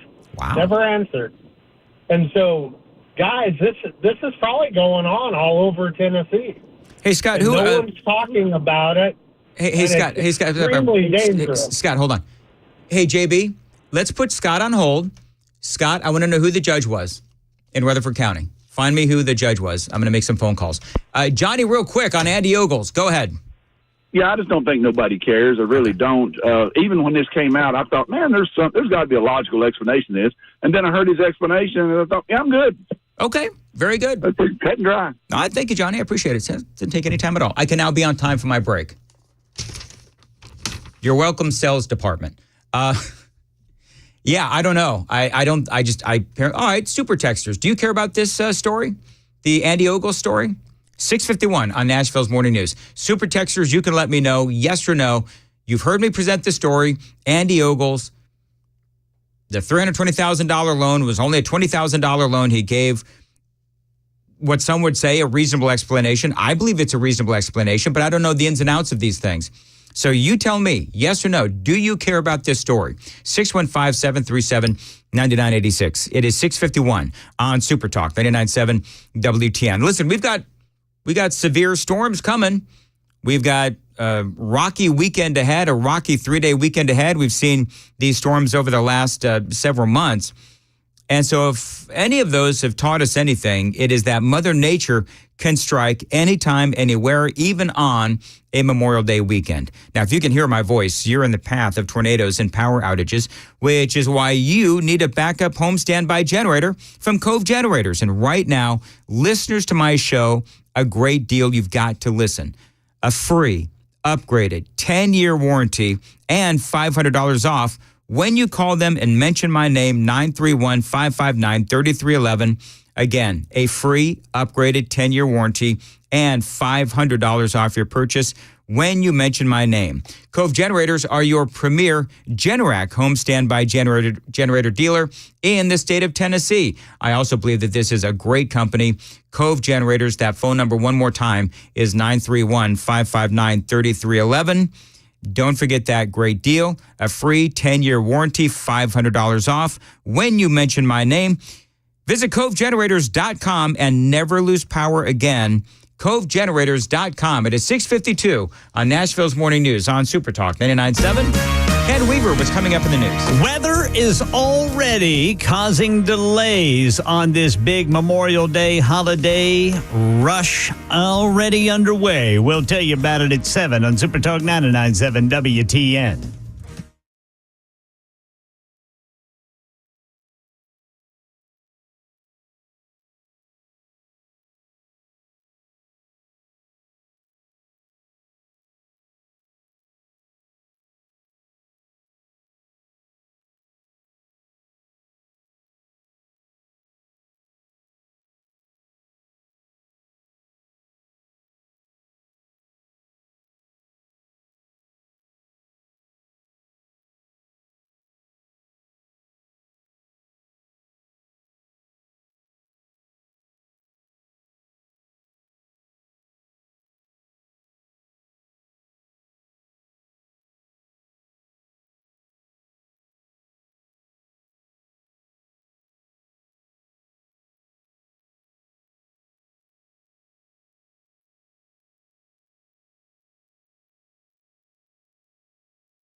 6:56, Nashville's Morning News on Super Talk 99.7 WTN.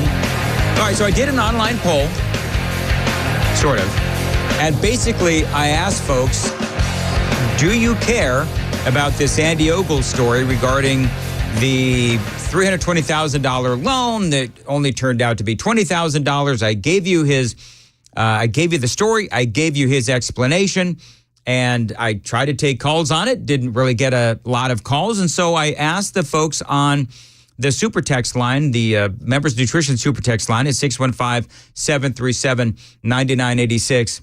Do you care about this Andy Ogles story? I think I've received about 100 so far, maybe perhaps over 100 text messages. Ken Weaver, Johnny B., I do not have one person that cares about this story. Not one. It's one of those stories that, it's information, but it's boring. Yeah, I think it's just, and I think that I'm going to be honest with you, and I'm not saying this because I'm a hack for Andy Ogles and I'm a conservative. As a guy who is a layman and doesn't know the ins and outs of FEC laws and forms and all that kind of stuff, his explanation does sound reasonable to me, and I do believe, by and large, for the most part, he has done a good job in Middle Tennessee for the 5th Congressional District.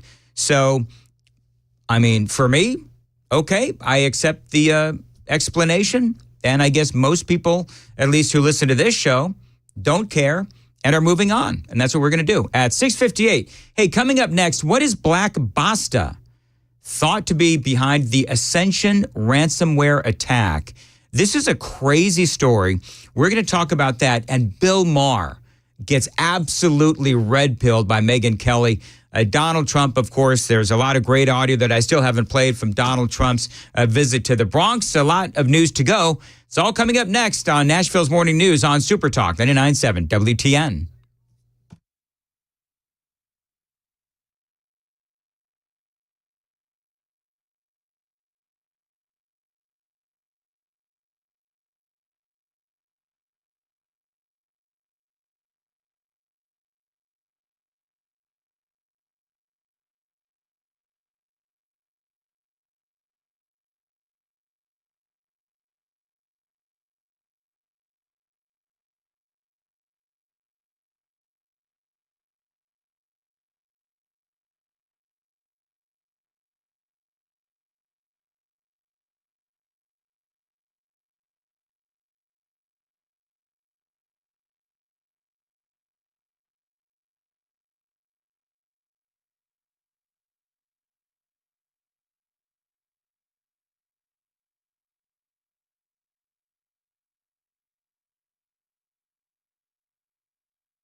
Seven o'clock on the dot. I'm Ken Weaver with your top stories. The risk of strong to severe storms in Middle Tennessee runs all the way through the weekend. Full forecast and traffic in 5 minutes. Yeah, weather's already impacting Memorial Day travelers. Here's Trevor Alt. 3.5 million people taking flight, the most in almost 20 years. Weather already causing trouble. Across the U.S., more than 8,300 flights delayed Thursday. Severe storms in the East Coast forcing ground stops at New York's JFK and LaGuardia airports that could delay even more flights through the weekend. Now, if you're driving, timing will be key. According to INRIX, you'll want to avoid today between noon and 7. Sunday and Monday afternoon also expected to be busy, so plan accordingly. By the way, Stephanie Ramos has how much you should expect to pay at the pumps. Gas prices are down from a month ago, but still a bit higher than last year. The current average sits at $3.60. But where you fuel up matters. Californians are feeling the pinch with prices over $5 a gallon, while Mississippians are enjoying the relative bargain at around $3. Right now in Tennessee, Gas Buddy puts the average price per gallon at $3.28. And the war in Gaza updating this. Delu Guterres says the bodies of 3 hostages have been recovered from Gaza. Michael Nissenbaum was 59, an Israeli-Brazilian citizen. Hanania Blanca was 42, originally from Tel Aviv. Orion Hernandez was 30, a French-Mexican citizen. The IDF says their bodies were found in northern Gaza overnight. The discovery comes just a week after 3 other hostages' bodies were recovered. Inez de la Cuetara, ABC News, at the Foreign Desk. By the way, Speaker of the House Mike Johnson announced yesterday that Israeli Prime Minister Benjamin Netanyahu will soon address a joint session of Congress. All right, Market Numbers Report brought to you by Beacon Capital Management, online at beaconcm.com. Looks like Dow futures are up 56, S&P up 16, NASDAQ up 65. That's the latest news. Traffic and weather next. I'm Ken Weaver, WTN News.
Information fueled. Opinion driven. This is Nashville's Morning News with Dan Mandis. And so, my fellow Americans, we talk news. 7:06, Nashville's Morning News on Super Talk 99.7 WTN.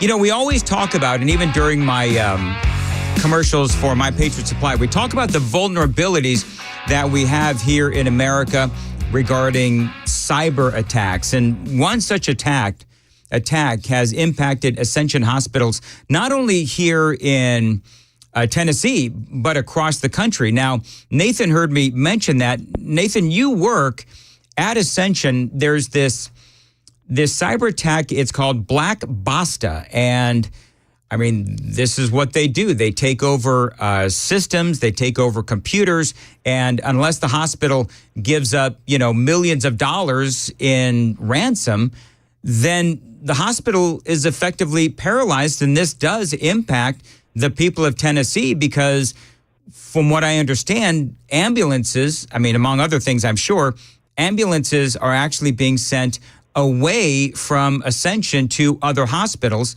So you work at Ascension. This has been going on for, I guess, a couple of weeks now. What is happening inside the hospital? Yeah, so this has been going on for about a little over 2 weeks now. And, when it first happened, they had told us it was a, software didn't update correctly. And then slowly, they've been pretty non-transparent about what's going on.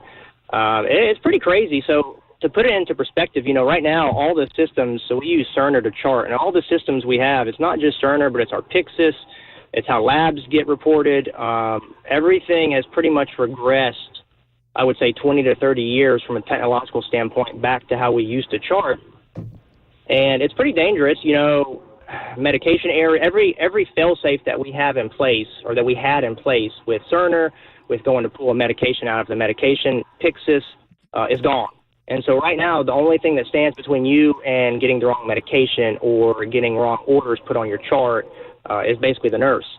And it's pretty alarming, say what you will about Ascension, but my personal experience so far has been, and this may sound kind of harsh, but I feel like they have, they're putting profits over patients because, we're already back to normal patient loads. I took a patient up to the ICU the other day. The nurse was crying because it was 5 o'clock in the afternoon. She hadn't eaten. She has 3 patients, and you got 20 to 30 stacks of paper at the nurse's station of potential things you have to chart, and so many things are getting lost in translation. I heard about a nurse the other day at Rutherford who put her 2-week notice in because she gave a patient a whole list of wrong medications because a paper MAR had been taken out of one chart and was put back into a different chart in between other MARs that were in there. And so things like that happen. Medication errors can kill you. Yeah. And I just feel like it's not getting the adequate, news coverage that it needs. The state's been by several times that I know of, and I just, it's dangerous.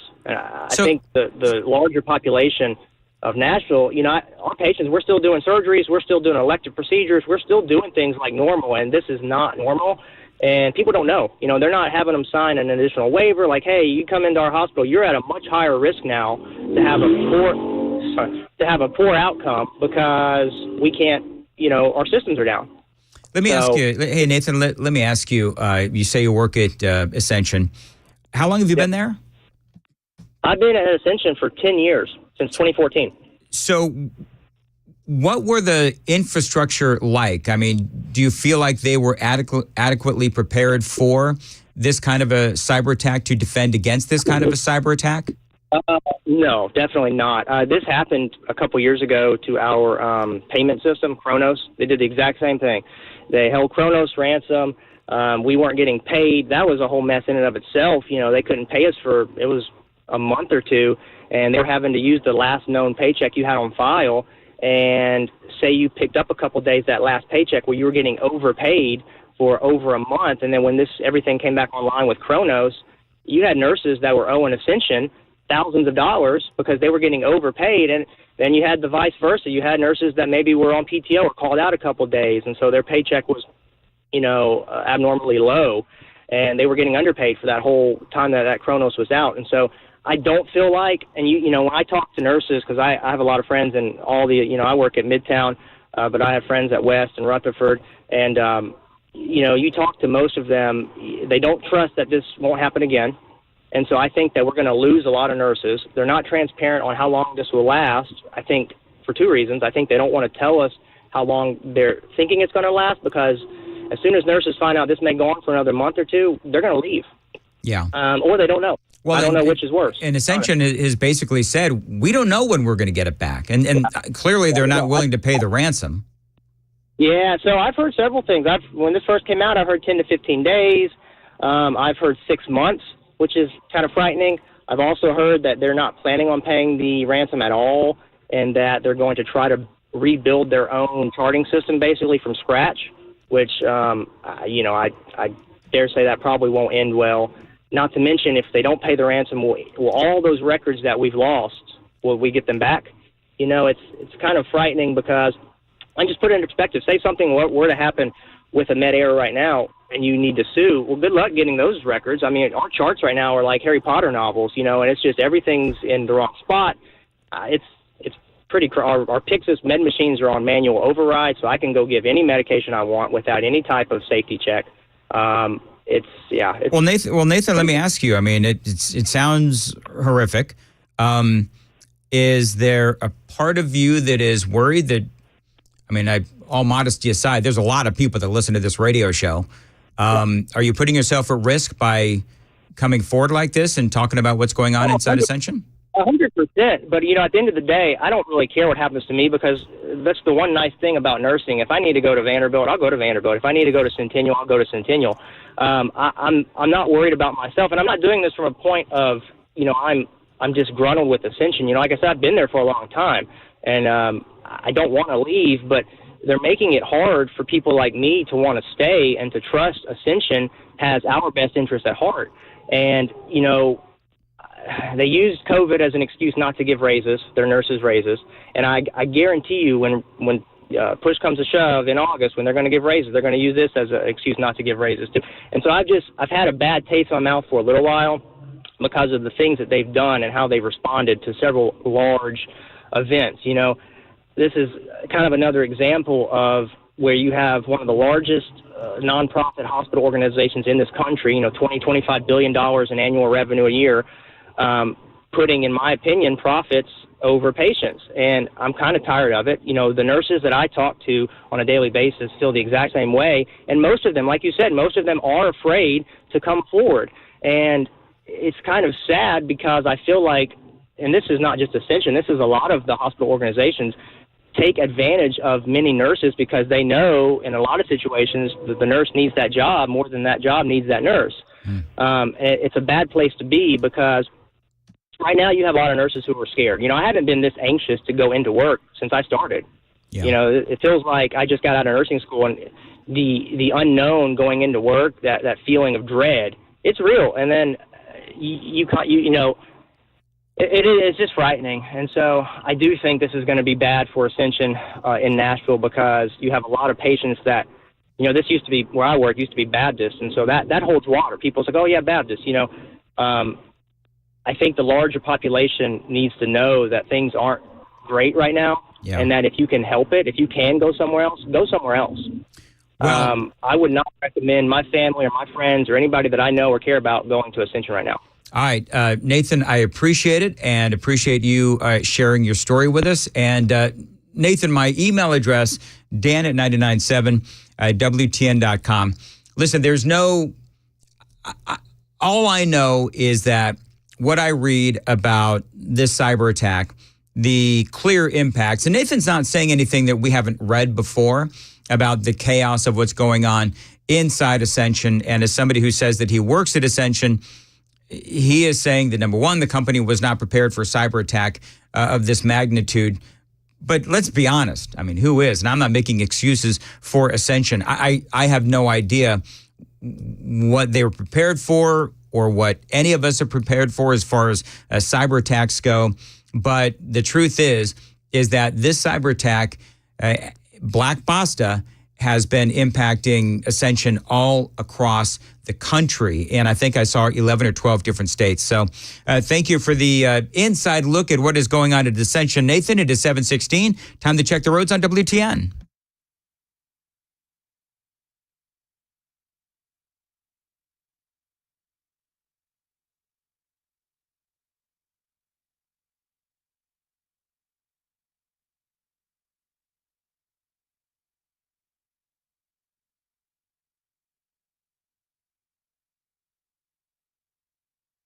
$7:16 on Nashville's Morning News on Super Talk 99.7 WTN.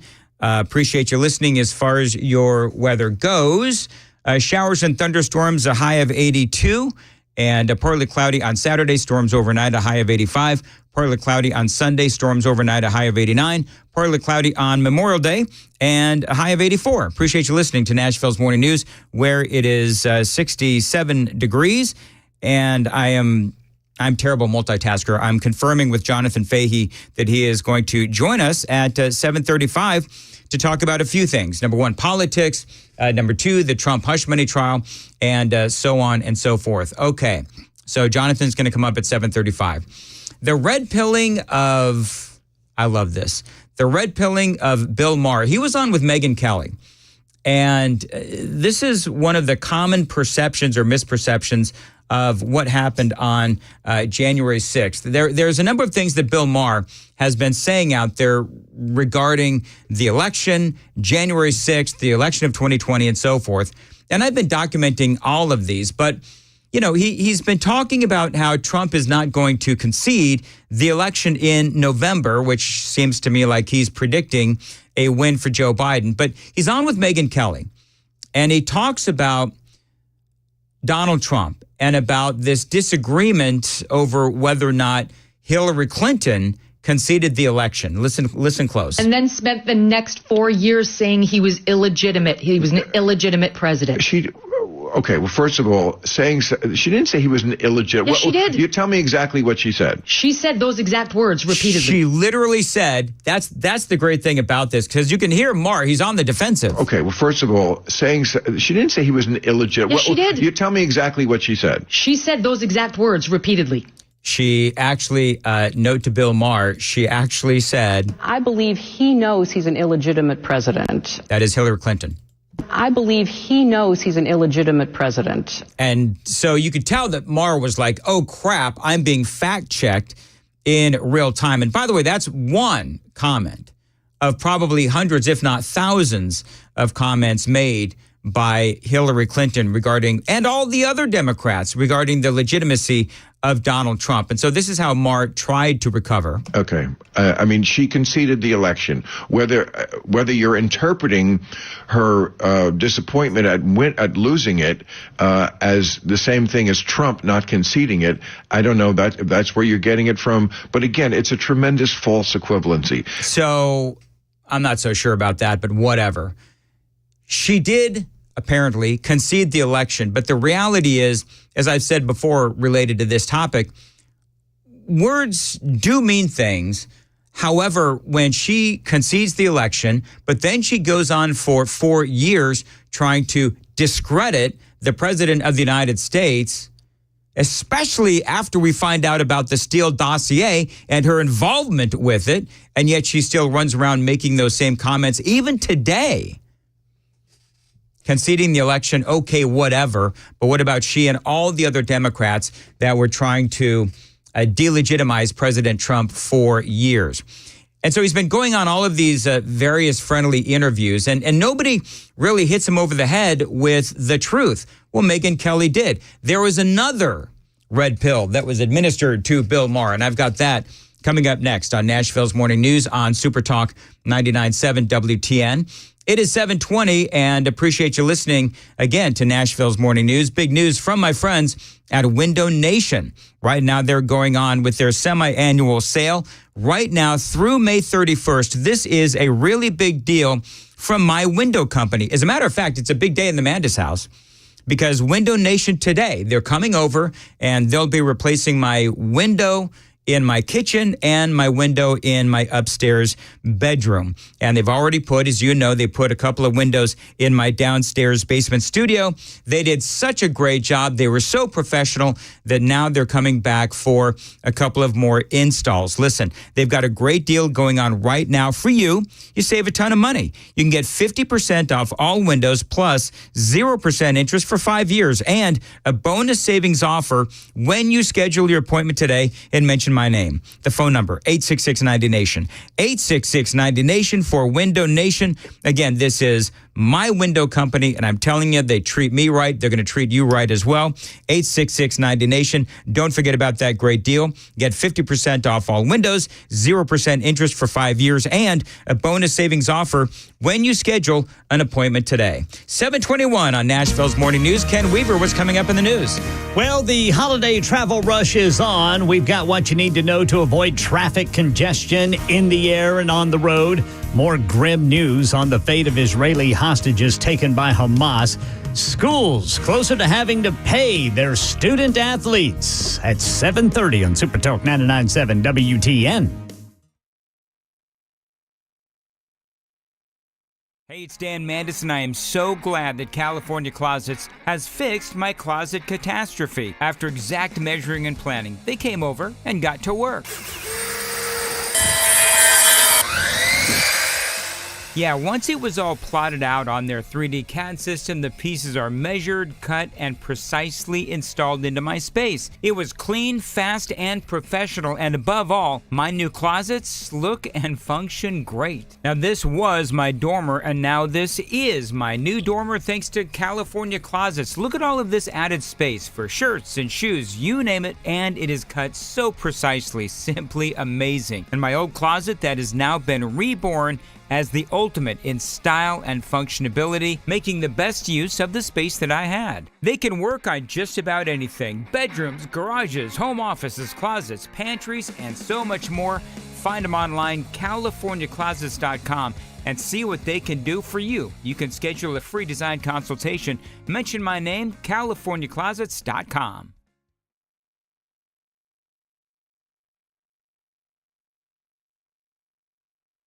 The guaranteed offer is the easiest way to sell your home. It's really simple. We bring you an all-cash offer. You close in as little as 21 days. No home inspections, no lock boxes, no open houses. Go to markspain.com to get a guaranteed offer and start packing.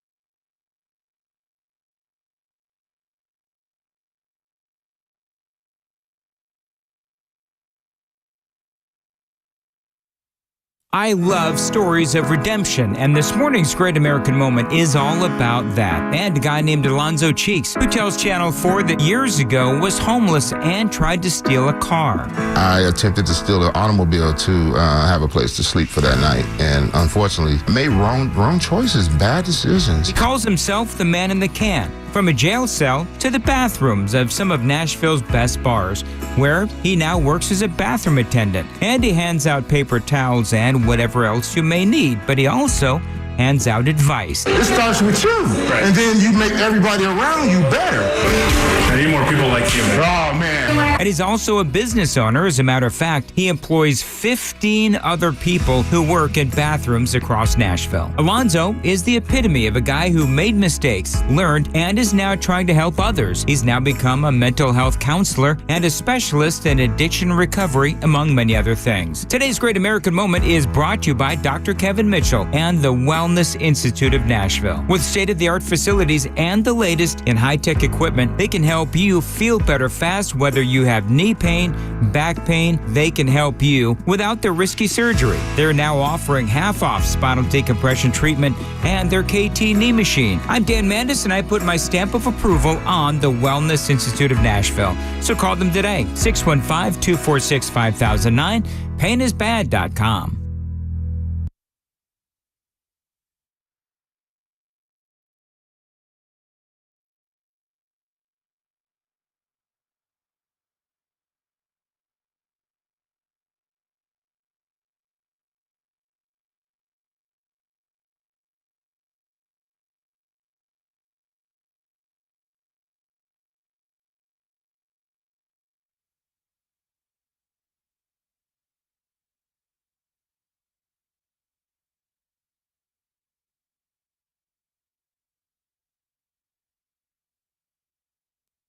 $7:26 on Nashville's Morning News on Super Talk 99.7 WTN. Okay, very quickly, let's get to the rest of this audio from Bill Maher as he talks about what a lot of these Democrats say, which is on January 6th, don't you know that cops were killed on January 6th? Well, it's not quite how it happened. I think on January 20th, 2025, he'll show up at the White House, whether he's invited or not. And I don't think that's going to be good. He's gonna bomb in if he lost? Yes. Bomb is a word I wouldn't even throw around lightly. Oh, stop it. He's not going to do that. Right. Like there was never an attack on the Capitol, Megan. I hear you. But he's not going to show up at the inauguration. Like they didn't show up at the Capitol and break windows and knock down doors and kill cops and chase. They didn't do that. And they didn't break windows, they didn't knock kill down cops. They of course did. No, they didn't. Who did? They died of natural causes that day? Capitol Police Officer Brian Sicknick, the medical examiner, has determined that he suffered 2 strokes and died of natural causes. Yes, Bill, he died of natural causes. I mean, I'm not laughing at the sad death of Brian Sicknick, but what I'm saying is Maher was proven wrong. Brian Sicknick did die of natural causes. He did have strokes. They say the autopsy, it was natural causes. They originally said that he was killed after getting hit with that fire extinguisher. Others said that he had been sprayed with mace. But bottom line is, and I'm not excusing what happened on January 6th, 4 other cops committed suicide in the days and months that followed. But here's the thing. Donald Trump and the January 6ers did not kill police officers. So Bill Maher, in real time, he is finding out that a lot of the narratives that he himself has been spreading, they're false. Like they didn't show up at the Capitol and kill cops. No, they didn't.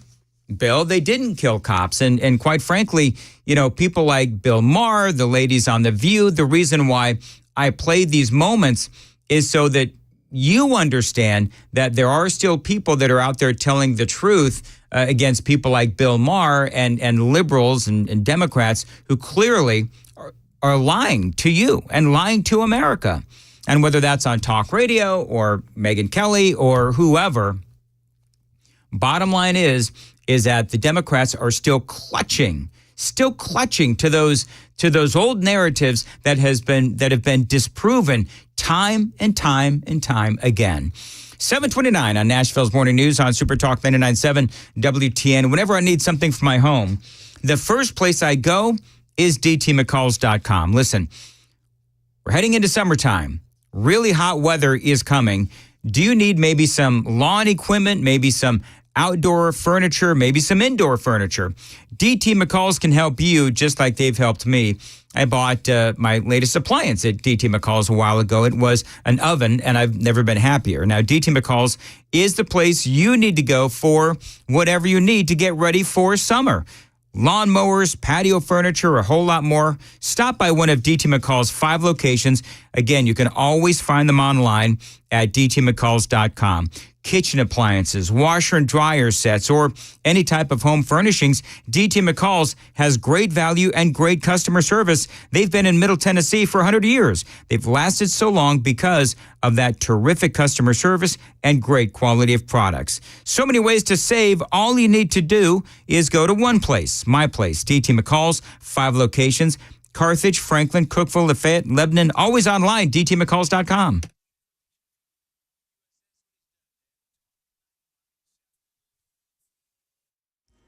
7:30 on the dot. I'm Ken Weaver with your top stories. Right now, Channel 4 is reporting that Metro Police are investigating a shooting at a WeGo bus station downtown, or at least a shots fired call near the bus station. Looks like there is some police crime scene tape up on some steps that take the folks down to where the bus terminal is. Full forecast and traffic in 5 minutes.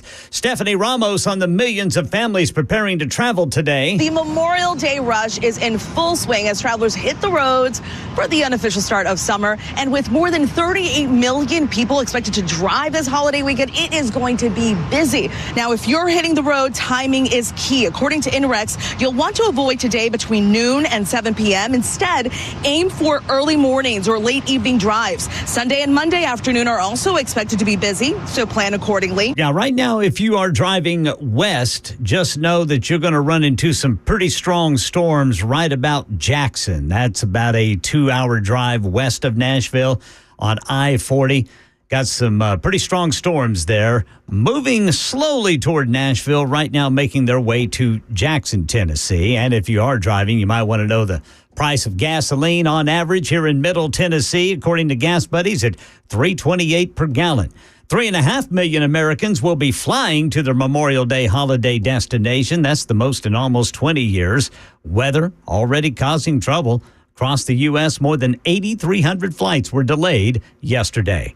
And to the war in Gaza, the bodies of 3 other hostages recovered. Ines de la Cutera has more from the foreign desk. The Hostage Families Forum releasing a statement announcing the bodies of 3 hostages recently recovered by the IDF in Gaza are those of Michael Nissenbaum, Hananya Blanca, and Orion Hernandez. The 3 hostages are believed to have been killed on October 7th. Their bodies now returned to Israel for burial. The Families Forum is calling on the Israeli government to dispatch negotiating teams to return all of the hostages home. That is the latest news. Traffic and weather next. I'm Ken Weaver, WTN News. Thank you, Ken. 7:33, Nashville's Morning News. Dan Mandis here. One of the biggest issues that can impact your home and your health is mold.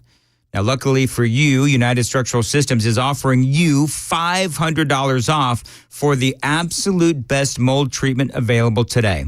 Now, at USS, they've got a certified team that will locate that mold in your crawl space and get rid of it permanently. And right now, again, they're offering you $500 off because USS is always looking out for you. They're home to their 3-step RTE process. They remove the mold, they treat the area so that it doesn't come back, and then they encapsulate your crawl space to keep it dry and mold-free. Now, that stuff does come back without the right treatment. USS makes sure that it won't. And right now, that process is $500 off any mold treatment full solution. So breathe easier and spend wisely with USS and their $500 off mold treatment special just for listeners to WTN. They'll also, by the way, inspect your foundation while at your home for free. USS is here to help you with your foundation and your waterproofing needs. Find them online, USSTN.com. That's USSTN.com.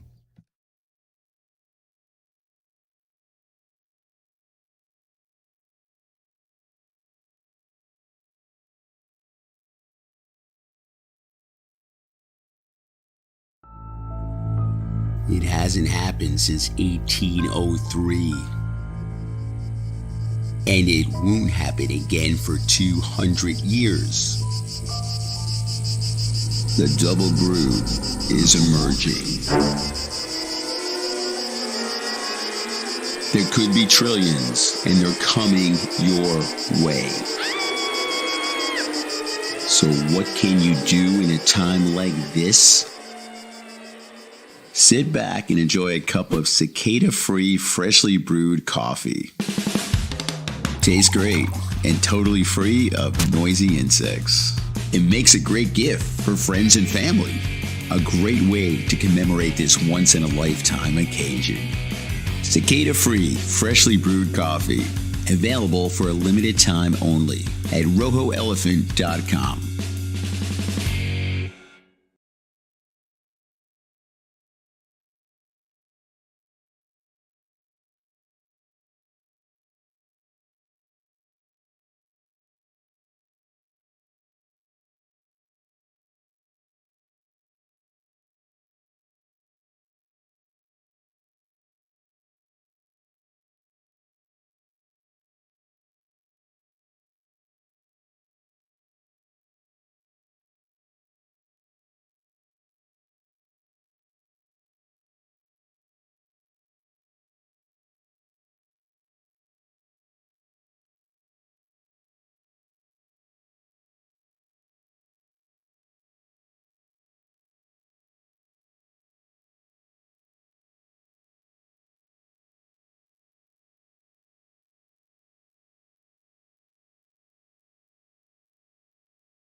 7:38, Nashville's Morning News on Super Talk 99.7 WTN. Good morning to you, friends. Happy Friday in front of a Memorial Day weekend. Jonathan Fahey is joining us. Jonathan, folks know by now, former ICE director, federal prosecutor as well, former. And let's talk a little bit. I got a lot that I want to cram into, and I feel like the hush money trial. All right, so you've got closing arguments on, I guess that's going to happen Monday. Talk about, we all talk about Michael Cohen, lack of credibility, so on and so forth. What do you expect the jury to do? What do you expect in the final arguments? I would expect go to the final arguments first. I would expect the government, meaning the prosecutor's argument, is going to talk about all the things that are either not in dispute, meaning this payment was made and things like that.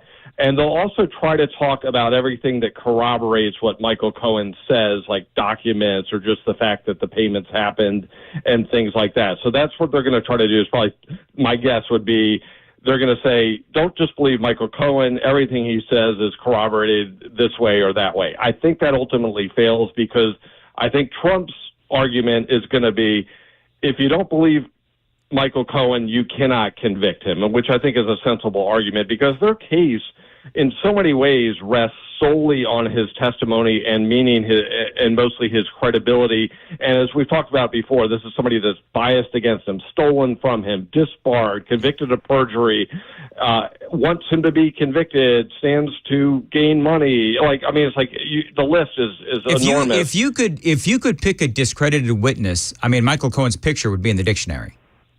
Yeah, he does seem like, I would love to see an example of something comparable that's ever been in a criminal case, meaning that bad of a witness. There's certainly witnesses with baggage, but he certainly takes the cake. And you couple that with hopefully the jury, and at least my experience or my view of juries is they want to see that the crime or the case is serious. And if you peel everything back, it's sort of like, okay, so they made this payment, which was not illegal to make, and they should have put it in box 1 instead of box 2 in their accounting files. It just seems utterly absurd, unimportant at the highest level, particularly, when you think of New York City and the rising crime and stuff like that. And it's like, that's what they were brought in for, 5-6 weeks of jury duty to determine whether or not somebody should have put something in a particular category in the accounting books. It's utterly absurd. So, but I do think the defense is going to hammer. If I was a defense attorney, it would be like, you would hammer him and you'd be like, would you trust him to, if he was a doctor, to do surgery on your kid, all these standard sort of cliche things. But I think they're worth thinking about. If you wouldn't trust this guy to buy a car, buy a house, give a medical advice, you shouldn't trust him to convict somebody to possibly restrain their liberty, sort of the highest possible standard in the law. And I think they'll hammer away at that. And I hope the jury does the right thing. The first part of your question, which is, I think any jury in a non-political atmosphere would acquit Donald Trump, meaning let him go in 2 seconds. Right. It's such an utter joke. But you're dealing with New York City, and New Yorkers love to pride themselves on how tough they are and how independent they are, but they do vote like sheep every year. So, but I hope they do have a little sense of self-respect and also respect for the justice system, that it's not a political tool, which everyone knows that's what it's being used for here. Let me ask you this. In 30 seconds or less, if Trump is found guilty, can it be appealed, and where will it go? If he's found guilty, yes, it can be appealed. And in New York, it goes to I think it's like the New York Court of Appeals. The Supreme Court of New York is actually the trial court where he is now. So yes, he can, but the problem for Trump, meaning it won't happen before the election. He'll have to be sentenced. They'll appeal the sentence. They'll appeal it at that point. So to the extent that Trump can be vindicated, if there is political damage because of it, it can't be overcome before the election. All right, talking about, speaking of New York, this is AOC. And by the way, he's doing it in the South Bronx, not to make a point, but because he's got court. And the man practically has the legal version of an ankle bracelet around him, and he can't leave the 5 boroughs because he always has to be in court. And so it is truly an embarrassment to him. And I am looking forward to the response of everyday Bronxites talking about how they feel about him coming to their backyard. So the funny thing is, Jonathan, so not only is she basically admitting that the reason why this whole court thing is happening, or the impact of it, is because he has to stay in New York and not go out onto the campaign trail. But when she says, oh, I can't wait to see what people in the South Bronx think about Donald Trump, Jonathan, 25,000 people turned out. And we're talking about, all kinds of cultures, all kinds of skin colors. And Donald Trump, I mean, it was like his speech was uniting. What's your takeaway from all of this? Yeah, it's pretty amazing, and it's funny with her initial comment, AOC's comment. It's like they always give up the game at some point when they try to act like it's not political, and then it slips out. But I think could she get 25,000 people out in the South Bronx to hear her nonsense speeches? Of course not. Donald Trump and maybe some a few rock stars and professional sporting events are the only people that can get that type of crowd anywhere, and he goes into. Probably, I don't know what they vote, percentage Democrat, but it's probably 90+%. And he could go in there and talk to them and relate to them. And can you imagine Joe Biden going into a heavily red state? No. It's just laughable. He couldn't even draw, they have to hire people or bring in union people to go to his events because no one even wants to see him. But I think the best part about this for Donald Trump, it shows people, even if he doesn't convert everyone in the Bronx, it shows everyone that he's trying to be the president for everyone. He's not, and Joe Biden has already written off half the country. He doesn't just have political opponents.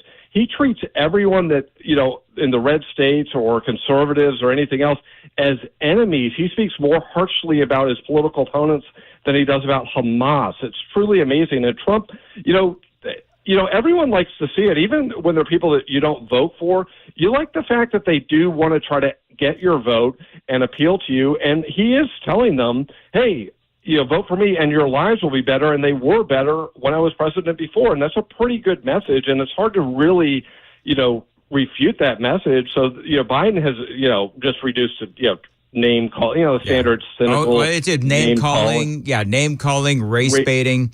I've got some. Yeah, they're dying for another racial incident that they could try to get people fired up about and cause division. It's so cynical. Sorry to cut you off. It's all right. Just wait, because with artificial intelligence, they can literally manufacture that. But I've got some audio, Jonathan Fahey, that is going to back up what you just said, and I'm going to get your thoughts on it straight ahead. 7:45, time to check the roads.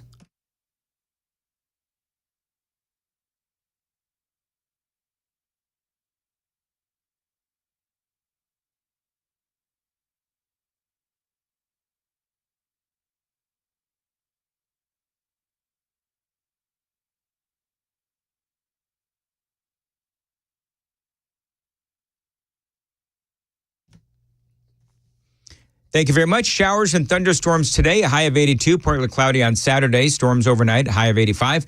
Partly cloudy on Sunday, storms overnight, a high of 89, partly cloudy. Memorial Day, high of 84 degrees, 71 now at WTN. Jonathan Fahey joins us. Jonathan, I want to play you this piece of audio from Donald Trump. It doesn't matter whether you're black or brown or white or whatever the hell color you are, it doesn't matter. We are all Americans, and we're going to pull together as Americans. He had rappers out there. You had people that were converted from... Listen to this. Joe Biden needs seat fillers for his events, and you've got Donald Trump. 25,000 people is what the Daily Mail is reporting. And so is it... I said this earlier today. You want to look at, they always say that Donald Trump is so divisive. It's actually, Donald Trump could be the great uniter. Yeah, I think you're exactly right. And the funny thing is sort of, back on that theme is Donald Trump likes people. He likes New Yorkers. They always want to say all of these things about hatred and all these things, but that's what they're doing. Donald Trump could go in anywhere. Remember that the Chick-fil-A thing probably a month or so ago, and it's like he can go in anywhere. People gravitate to him. He relates to them. He likes them, and he is rooting for America, and he is rooting for African Americans to do better. And it's hard to say that the Democratic Party really wants African Americans to do better, because they seem like their move is hoping they do poorly and then just use that as a way to blame Republicans and keep them voting for them. There's nothing about Biden that makes you think he wants you and your family to do better. All of his things are the most, again, so cynical. Like you look at the student loan buyout, whatever, and it's like, it not only everyone sees it so transparently cynical and political, but also it just shows a bleakness of the way he views the future. Is like, if you borrowed money to go to school, your future is so dim that the government has to bail you out of this catastrophic mistake you made to go to school. And it's still not a particularly uplifting message. And they congratulate people for not paying their loans, which is amazing too. But, you look at Trump and the speech yesterday, and then you look at Biden with that, I think the president of Kenya yesterday, and he had to mumble through note cards, and then, there's no energy. He doesn't even seem to know what he's saying. He's just mumbling things that people wrote for him, and it's just absolutely pathetic. If anyone looked at that objectively and say, could this guy be the leader, or could this guy even hold even the lowest level job in any domain? I don't think he could, and that's a serious comment. It's not just a political type of comment. He really can't do anything, and it's a daily embarrassment when they put him out there. And you put that again juxtaposed with Donald Trump, can fire up anyone, cares about the country, is trying to not only unite people, but he actually wants us all to be more prosperous in 4 years. He doesn't want only some of us to succeed. He's happy if we all succeed, which I think is a great message. And you look at Reagan, and there are a lot of people have issues with Clinton, but he was very positive and did seem to be rooting for Americans, and I think it does resonate. Well, it's interesting too, because I did earlier juxtapose Trump audio and as I said, the United States has long championed and Biden audio financial institutions that provide low-cost. My God. And this is reading from notes. I mean, he literally, Jonathan, I know you know this, he had a piece of paper right in front of him, and he's just reading it, and it's just like... New initiative that provides... Good Lord, man. So... Like, I would love it if somebody just asked him after that answer, say, could you explain what you just read? And he wouldn't even know what he read, and everyone knows that. And the media treats him like a baby, and it's just like... he even when the media asks him questions, they are so mild compared to what Trump or any normal person would get in any area, actually. Oh, yes. All right, I've only got 30 seconds left. So we've got, 4 months, 5 months, whatever it is, till November. We see where the polling is. We see that Donald Trump is ahead in a lot of the battleground states, or it's really close. Some are saying general election, neck and neck, but I just care about the battleground states. At this moment in time, the Friday before Memorial Day, in 30 seconds, where do you see this campaign going, and how big of a deal is it that, Donald Trump now has the vote of Nikki Haley?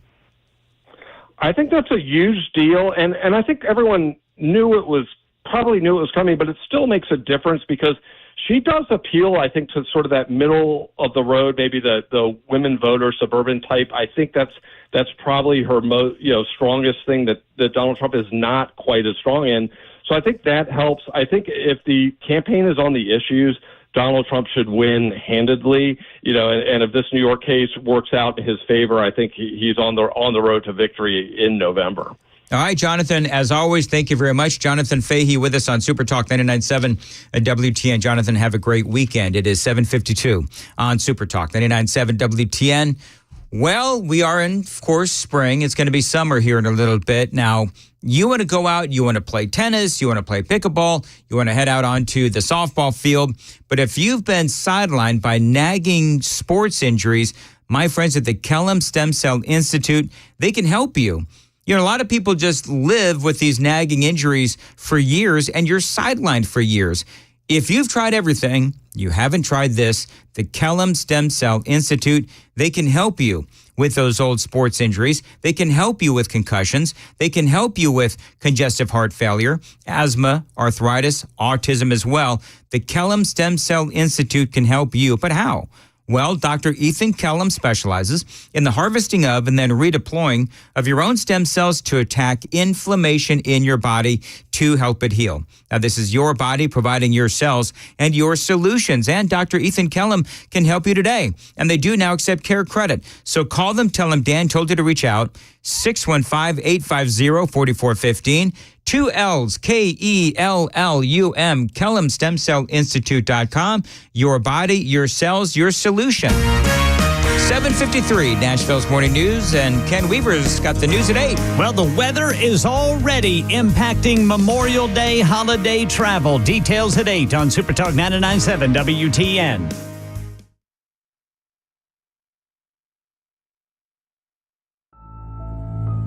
It hasn't happened since 1803. And it won't happen again for 200 years. The double brew is emerging. There could be trillions, and they're coming your way. So what can you do in a time like this? Sit back and enjoy a cup of cicada-free, freshly brewed coffee. Tastes great and totally free of noisy insects. It makes a great gift for friends and family. A great way to commemorate this once-in-a-lifetime occasion. Cicada-free, freshly brewed coffee. Available for a limited time only at rohoelephant.com.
$7:56 on Nashville's Morning News on Super Talk 99.7 WTN.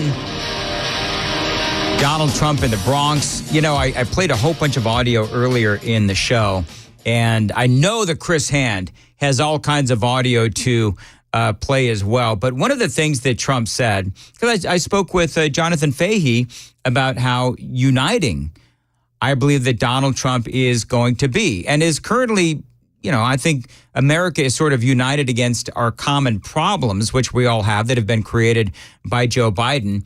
But one of the things that the former president, is trying to do is appeal to black voters. With the Bidenomics, with the Democratic Party, I've been Democrat all my life. And Donald Trump, he just has the right answers. He's speaking on illegal immigration, all the money pouring out of the country, people losing their jobs, the economy is failing. And at 60 years old, I realize now that we have to support Donald Trump and make things better.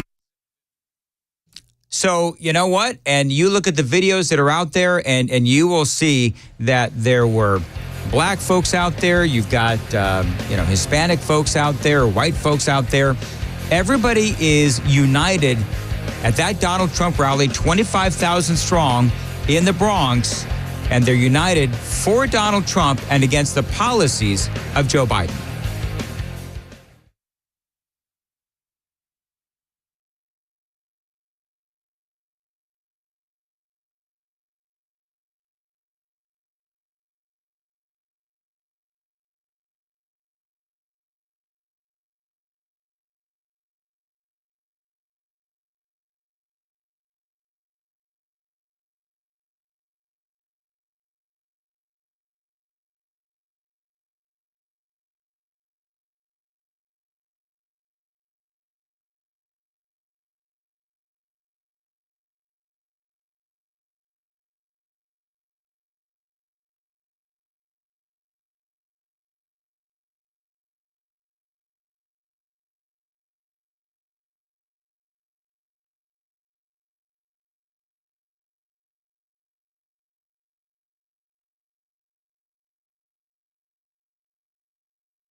It's 8 o'clock on the dot. I'm Ken Weaver with your top stories. Strong to severe storms in Middle Tennessee today. The timeline during the full forecast. Traffic updates here in 5 minutes.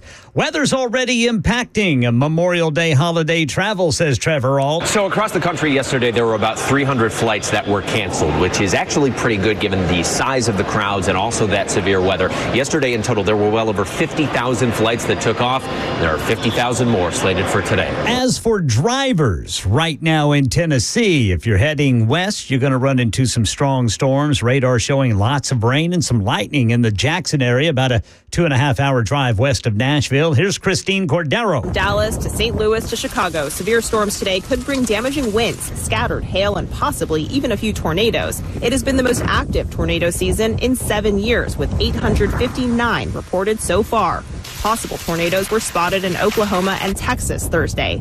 And in Greenwood Lake outside New York City, 60-mile-an-hour winds took down trees and power lines. Very little threat of tornadoes in Middle Tennessee today. The timeline for any strong to severe storms is late morning to afternoon, but again, it's already happening about a 2.5-hour drive west of Nashville if you're on I-40 there in Jackson. College sports is changing. Schools will pay their athletes under a tentative settlement reached by the NCAA. With the 5 power conferences, it means schools could begin paying players as early as next year from ticket sales and broadcast deals. The settlement includes nearly $2.8 billion in damages for athletes who played as far back as 2016 and allocates over $15 billion to players over the next 10 years.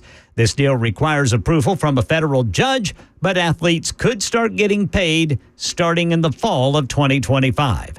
And in our nation's capital, UCLA's Chancellor Gene Block expressing regret to Congress yesterday he didn't act sooner on those Gaza war protesters. With the benefit of hindsight, we should have been prepared to immediately remove the encampment if and when the safety of our community was put at risk. Yeah, right now, those pro-Palestine Hamas protesters vow to continue their demonstrations through the end of next month. Elsewhere in Washington, we can expect to see Israeli Prime Minister Benjamin Netanyahu address a joint session of Congress, quote, soon. As our enemies surround us and as terror threatens the promised land, Israel does not face its enemies alone. The Jewish people will never be alone. We will stand with them. Yeah, that's Speaker Johnson delivering a keynote speech at the Israeli Embassy's Independence Day reception in Washington last night. Market Numbers Report brought to you by Beacon Capital Management. Online at beaconcm.com. Dow futures are up 60. S&P up 17. NASDAQ up 69. That's the latest news. Traffic and weather next. I'm Ken Weaver, WTN News.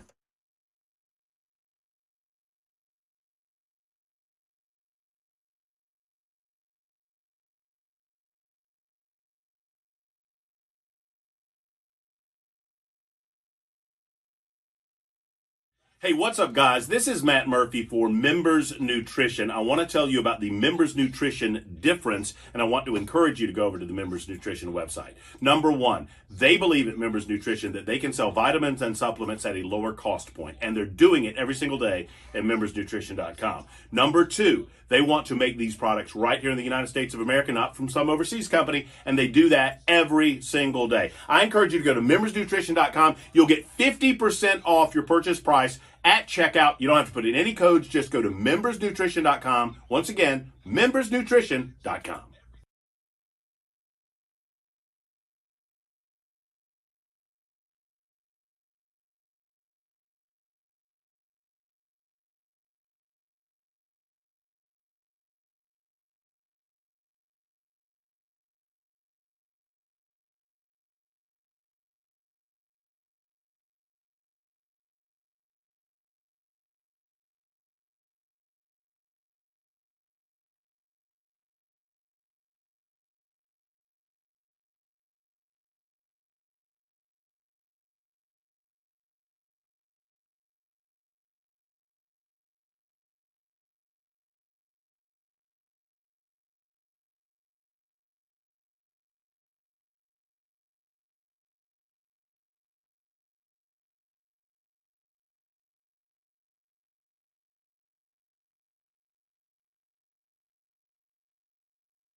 Information fueled. Opinion driven. This is Nashville's Morning News with Dan Mandis. And so, my fellow Americans, we talk news. 8:06, Nashville's Morning News on Super Talk 99.7 WTN, and welcome on in to the fourth and final hour before a 3-day weekend. It is Memorial Day weekend, of course. There's a lot of politics going on. Let's, of course, not forget that it is Memorial Day weekend. David Corlew is here, president and co-founder of an organization that is near and dear to my heart, the Charlie Daniels Journey Home Project. And, you know, when we started talking, David, about how you folks have been here for 10 years, I didn't realize that it had been that long. Will you tell me, because you and Charlie Daniels, of course, everybody knows who Charlie Daniels is. And so when you two started thinking about this idea of the Charlie Daniels Journey Home Project to help our veterans as they readjust to life back home, what was that moment like? Well, it was something that we eased into in the sense that, you know, we had entertained troops all through the late 70s, early 80s during the Cold War. And then, obviously, when the trade towers came down, we started raising money for other organizations. You know, Charlie was such a great patriot and a lover of this country. And after a while, you know, there were so many at first, and there was, it was new, is how do we help the veterans that are coming back from Iraq? And we raised money for a lot of organizations, different organizations. And one day we were just talking, and because of some of the bumps in the road, some of the organizations had hit, we thought, you know, if we're gonna raise money in Charlie's name, you know, he was such an honorable guy. We decided that if we're going to raise the money, we're going to raise it ourselves, and we're going to be good stewards of that money and give it away, make sure it gets to the right place, make sure we pursue the needs that we think are important. And that's why we designed the Journey Home Project. We're a flow through. We identify, that's what I do. I basically day in and day out is identify organizations that we feel like are doing the best they can to help our guys, men and women. Do you feel like with the state of politics today, the state of the world today, everybody's talking about illegal immigration and what's coming across our southern border and, of course, politics and all this other stuff. Do you feel like the awareness for the challenges that our veterans have coming home, is that awareness what it once was? No, I don't think so. And there was even a term that came up kind of midway through the 20-year war, I call it, is that, you know, the United States was at war and America went to the mall.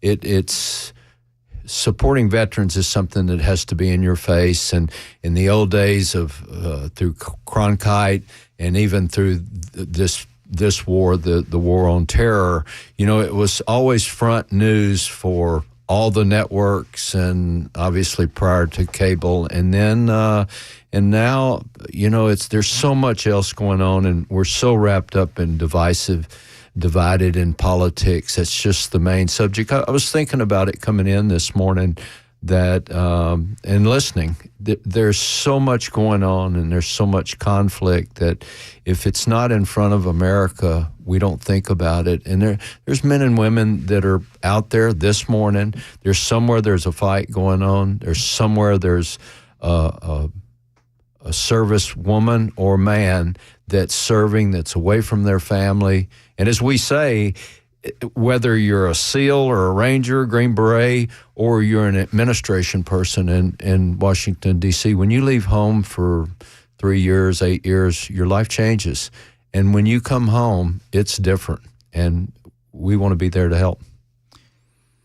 When you say life is different, talk about those challenges that they face when they come home. I know you and I have spoken about this many times, but it's been a minute, and I got a lot of new listeners. So talk a little bit about the challenges that they face when they come home. Well, on the easy, not the easy side, but probably the less difficult side, we have people that come home. The wife or maybe the husband has been dealing with they've been dealing with life on life's terms.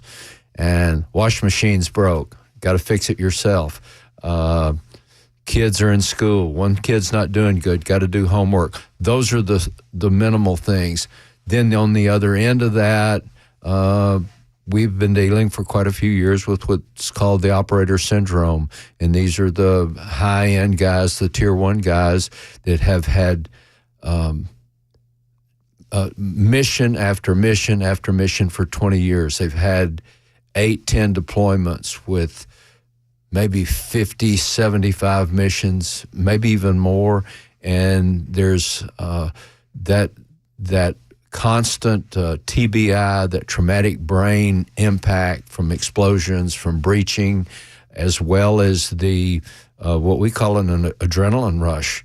And it's like riding a roller coaster. You get on a roller coaster, you get so scared, that fear, that adrenaline pumps in you. And then when it's over, you go, I'm not going to do that again. You wait a few days and go, that felt good, I'm going to do that again. That happens in veterans. When they're fighting day in and day out, they get that adrenaline pump. And if you do that for 10 years and then come home, there's nothing that will give you that excitement that you had. Yeah, I mean, you're going from, Afghanistan, you're going into caves and all that kind of stuff, or, Iraq, and you're right, it would be an adrenaline rush that I would think would be very difficult for them to match here. But it's also got to be very sort of conflicted in their mind, because on the one hand, they're happy to be home, they're happy to be with the family, they're happy to be with their friends, they're happy to be back in America. But in their mind, they're thinking, why do I want to go back there and face, harm or death yet again when I've got everything that I need right here? So there must be maybe a psychological conflict there as well. Well, when you come home to your, what we would call your family of birth, you come home and that's your family, but you remember you're leaving another 11 guys back there that's your team that have fought beside you. You've watched some of them die. Yeah. You've lost friends, and so you are part of something bigger than yourself. And then now you're just a regular guy on the streets, and then I really don't know the feeling as deep as a lot of veterans, but the withdrawal of Afghanistan was devastating to the United States military, the veterans, the men and women.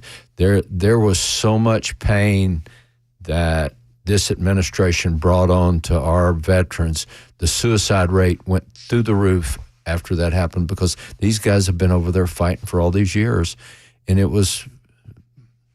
our administration said that it was for nothing.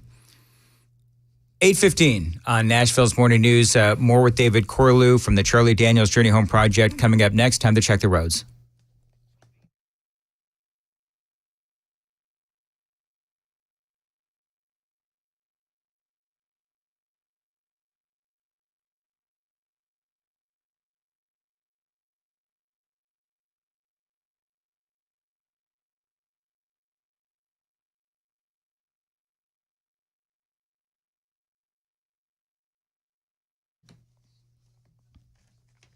Thank you, Jack, for your weather today. Showers and thunderstorms, a high of 82. Partly cloudy on Saturday and Sunday. Both evenings, storms overnight, high in the mid to upper 80s. Cloudy on Memorial Day and a high of 84. David Corlew is joining us, president and co-founder of the Charlie Daniels Journey Home Project. Of course, Memorial Day is all about our veterans. And David, you were talking about the pullout of Afghanistan and how the suicide rate has now gone up because the pullout of Afghanistan, there's a lot of folks that came back home and they realized they spent years in Afghanistan and it was just all for naught. And then we lost 13 members of our military. Right. We lost the Marines. We lost those people, and then the pull out all the equipment, and just what limited access I have to intel and data that's coming back. I mean, all of those weapons that we left in Afghanistan are showing up in Africa and Mogadishu, all over. They're everywhere, and it's just I can't personally imagine what's going through the guys that lost their their teammates. And those are the kinds of things that the Charlie Daniels Journey Home Project and your partners help our veterans deal with when they come back home. I don't want to get maudlin. I know the suicide rate used to be, was it 23, 24 Well, a it was day? 22 was the cliche number. Yeah. We're really looking at 40 to 50 servicemen and women and first responders. It's happening now with first responders. Is that a day? Yeah, that's a day.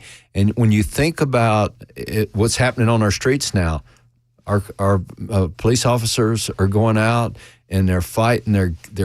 They're fighting bad guys. They're fighting. I mean, it's urban warfare in our own country now, and they lock them up, and these guys beat them back out on the streets before our police officers can process the paperwork. The bad guys back out again. It's disheartening to say the least, and with what America considers that we're not at war now, it's so hard for us to. It's so hard to make America realize that there's men and women that are suffering every day, and that's what we're trying to do. We're trying to. Mental wellness has taken a real, first place in the line, so to speak. Yeah.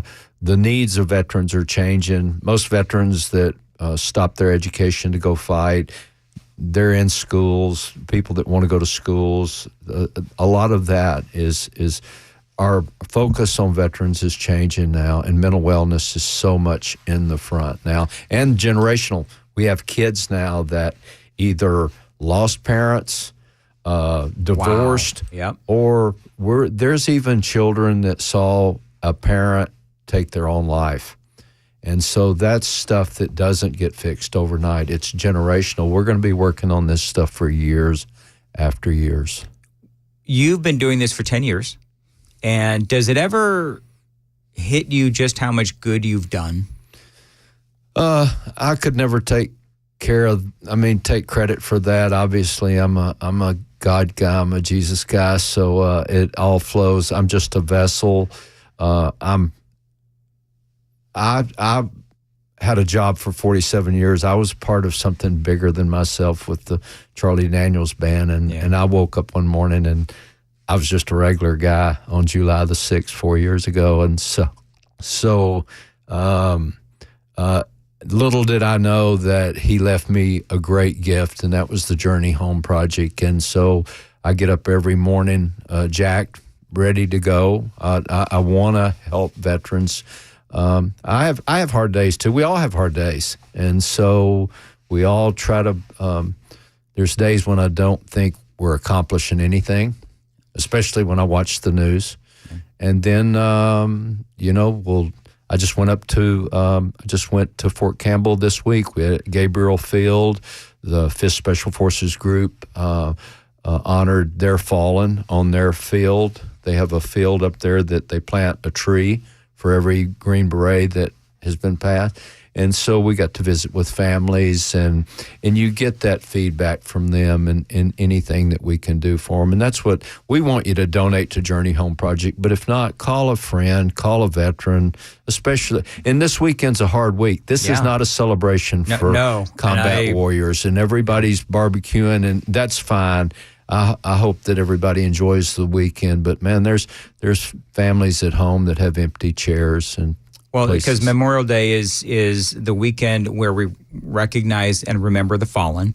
And so for veterans who have come home, as you and I have discussed, that's part of their experience on Memorial Day, and that's part of what the Charlie Daniels Journey Home Project helps them deal with. And so when you're looking for, there's so many different things that you folks do. The one website where people can go, if you want to help Charlie Daniels Journey Home Project, help our veterans acclimate to life back home. And that is in so many different ways. I mean, you've got the music program, you've got all kinds of therapeutic programs, but there's one place to donate. That is, of course, the Charlie Daniels Journey Home Project.org. Is it easy to find online? It's so easy to find, and the biggest thing on the site is the button. Push the button, and you have the opportunity to send an email You can buy a shirt and you can make a donation, buy a shirt, but type in what we have a place where it says in honor of. You can direct us to where you want your money spent, and that's the way we are. Write me an email and tell me I've got $10 and I want it to go to mental wellness. I want it to go to children. Okay. I want it to go and we're going to do our best. That's what Charlie's legacy is about, is getting that money where it's supposed to be. I've been to several of your events, and so many that I've kind of lost track. I know we're heading into Memorial Day weekend, but what is the next event that you have coming up? Our 10-year celebration is going to be on 11 September. We're obviously a sacred date for all Americans. I think some of us let that fade, but we're going to salute. There was a family, a first responder family, the Vigianos, and there was I actually met him in Iraq. His name was John Vigiano. He was a fireman that lost two sons in the towers. One a police officer, one a fireman. One died in one tower, one died in the other. Those two fallen first responders now have children that have either become Marines, firemen, or police officers. And so we're going to honor those three generations. Bernie Carrick is going to come down, the former police chief. He's been called to duty he's working with Trump right now. And he's going to come down and help us honor those. Mark Geist from Benghazi, which is another 9/11. Mm-hmm. So we'll honor Mark and what he went through on that rooftop. And so it's going to be just a celebration. We've got a lot of our veterans. We're just going to have a big celebration and give away some awards and have fun and raise some money. It is a big celebration, and it is an incredible event. I remember I was there a few years ago, did a live show from there, and I interviewed Bernie Carrick and I interviewed Mark Geist and a lot of those guys, and just incredible. And so I'm looking forward to seeing that again and doing that again. Yeah, it's a culmination of great Americans. It is absolutely a culmination of great Americans. I walked out of that event feeling like there was hope for America. Yep. And so thank you for what you do. Donations, Charlie Daniels Journey Home Project. David Corlew, thank you for coming in. It is 8:23 on Nashville's Morning News on Super Talk 99.7 WTN. I'm going to tell you about my friends at Copper Wire. Listen, these folks are great. Copper Creek Electric. If I know anything about fixing up a house, it's that you need good electric. Now, for me, it's always hard to get some of these companies to even call you back. That is not the case with Copper Creek Electric. Good companies are hard to find. I'm so glad I can tell you about one of the great ones again, Copper Creek Electric. They've been electrifying Middle Tennessee since 2008, and whatever you need done, they can do it. From residential remodels to new construction, Copper Electric will do any job you need, from your home to your business. These folks at Copper Creek Electric, they do it all. And they do it right the first time, and they'll tailor the job to your needs. Now, listen, you know the electrical in your home or business, it is serious, and it does need to be up to code. Copper Creek Electric can do that, and yes, they're easy to work with, licensed and insured. So call them, tell them Dan Mandis told you to reach out, 615-476-8697, 615-476-8697. Their technicians have to pass drug tests and background checks as well. In other words, you can trust them with your wallet and your home and business. Check them out today. CopperCreekElectric.biz, 615-476-8697.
It hasn't happened since 1803. And it won't happen again for 200 years. The double brew is emerging. There could be trillions, and they're coming your way. So what can you do in a time like this? Sit back and enjoy a cup of cicada-free, freshly brewed coffee. Tastes great and totally free of noisy insects. It makes a great gift for friends and family. A great way to commemorate this once-in-a-lifetime occasion. Cicada-free, freshly brewed coffee. Available for a limited time only at rohoelephant.com.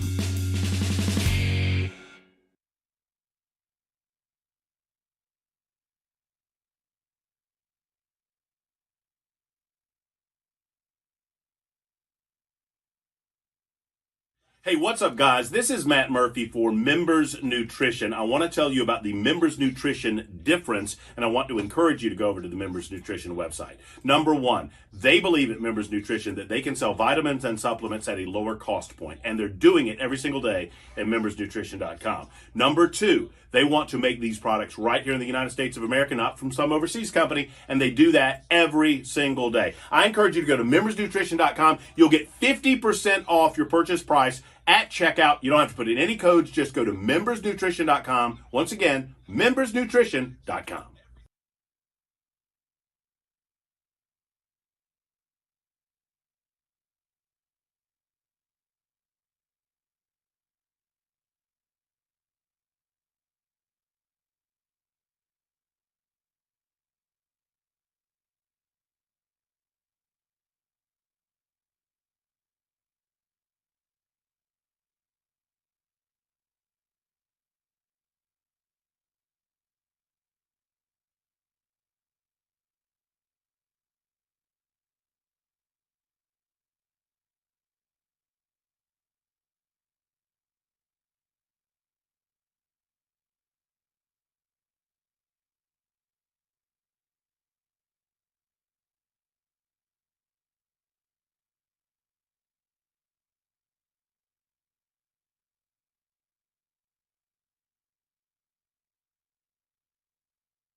$8:29, Nashville's Morning News on Super Talk 99.7. Friends, if you are running a fast-growing business here in Nashville, you need to listen up because NetSuite's Business Grows Here event is coming to Nashville Tuesday, June 25th. You don't want to miss this. Now, you may ask the question, why Nashville?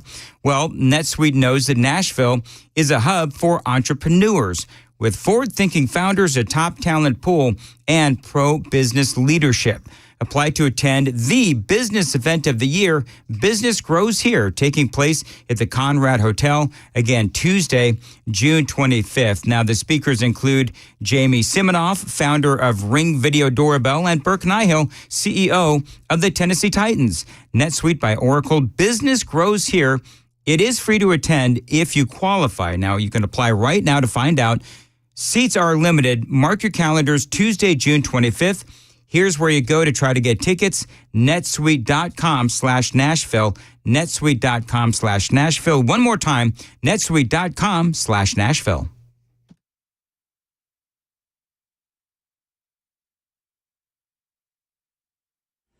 8:30 on the dot. I'm Ken Weaver with your top stories. Got the full forecast and traffic in 5 minutes. And despite strong weather across the country, the Memorial Day travel rush has taken off at airports. Kerry O'Neill is flying out of New York, tells ABC News while he understands the weather concerns, he hopes it won't impact too many trips. I don't want to fly in hail. I'm sure they don't want to fly in hail, so I mean, there's not another flight for a while, so if it gets delayed a little, that's okay. But if it gets straight up canceled, that's going to be a bummer. Yeah, I don't know if there'll be any hail, but we're tracking the potential for strong to severe storms in Middle Tennessee today. Right now, radar showing heavy rain about 120 miles west of Nashville, moving this way. Some of it impacting drivers on I-40 through Jackson. A $25,000 reward being offered for information in the murder of Private First Class Katia Duenas Aguilar. Duenas Aguilar found dead at her home in Clarksville Saturday. Clarksville authorities, military police, both investigating the case. Duenas Aguilar was an information technology specialist who enlisted in the Army in 2018 and had been stationed at Fort Campbell since 2019. Market Numbers Report. Market Numbers brought to you by Beacon Capital Management. Online at beaconcm.com. On this last day of the trading week, heading into the Memorial Day weekend, looks like the Dow starts the day up 74. S&P up 17. NASDAQ up 52.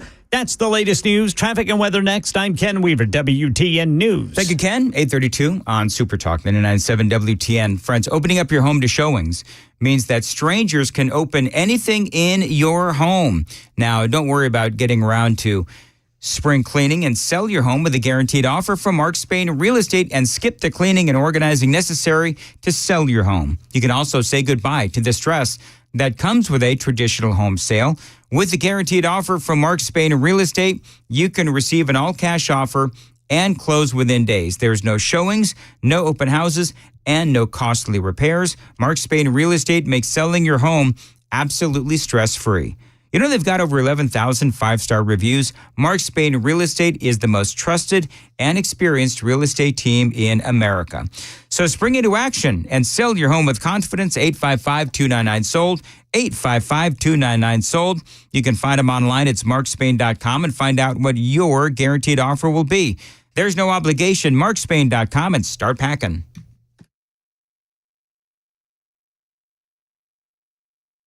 Hey, it's Dan Mandis, and I am so glad that California Closets has fixed my closet catastrophe. After exact measuring and planning, they came over and got to work.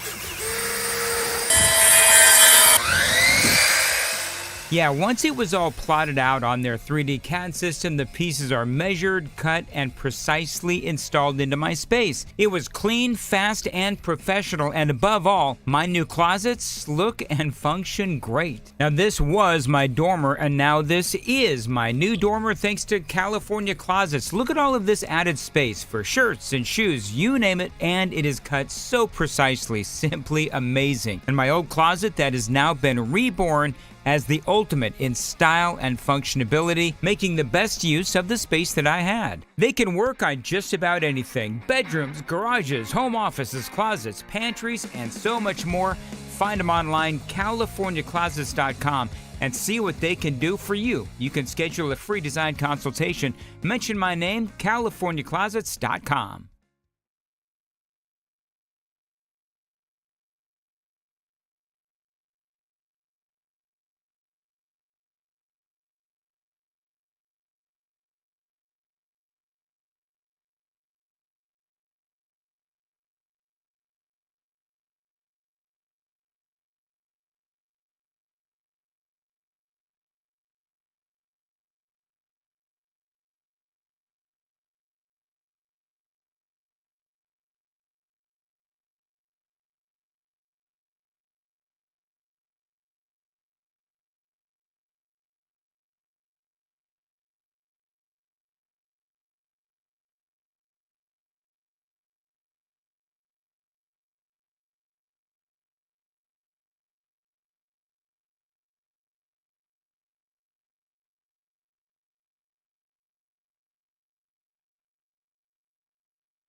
hey.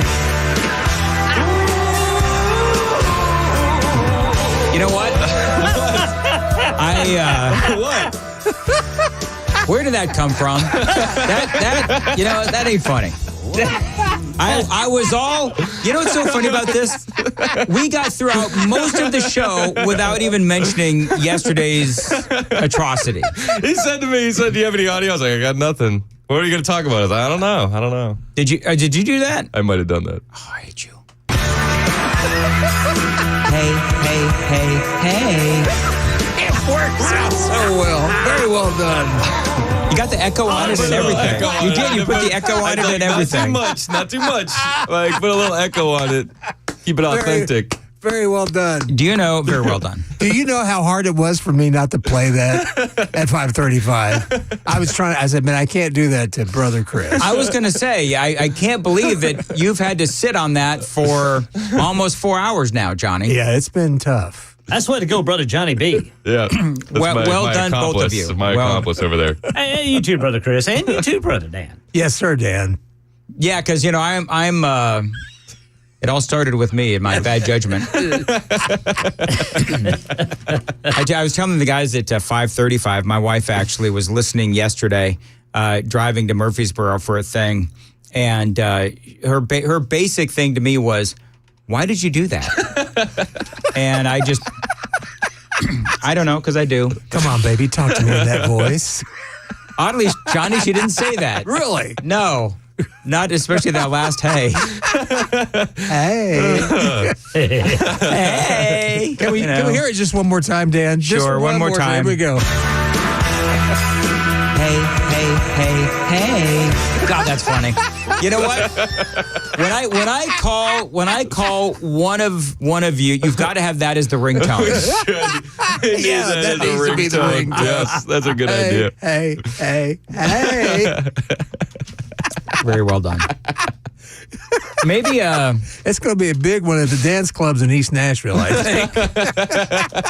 Oh my gosh, can you imagine? Can you imagine? I labeled that Simple Minds, Mandis cut. Well, simple minds, you know. Mandis, simple mind. All right, so can we go through some Trump audio real quick? Let's do it. Because I've had such a busy show, which, by the way, so you have only been doing talk radio. Has it been a year? July 17th was my first show. So whenever a segment completely crashes and burns and fails, I've had a few of those. It's okay to admit that nobody gave a crap about your topic, which is what happened to me earlier when we were talking about Andy Ogles and the whole story on Andy Ogles. And I did a little because people wanted me to talk about the results of my little poll on the super text line where I said, all right, so I wanted to take calls. And it was, I mean, I think one guy called, but it was about something else. Yeah, well, we actually had a couple, but yeah, he was your first call out. No one talk about something else. Yeah. And at that point, I'm so desperate for a phone call. It's like, oh, all right, go ahead.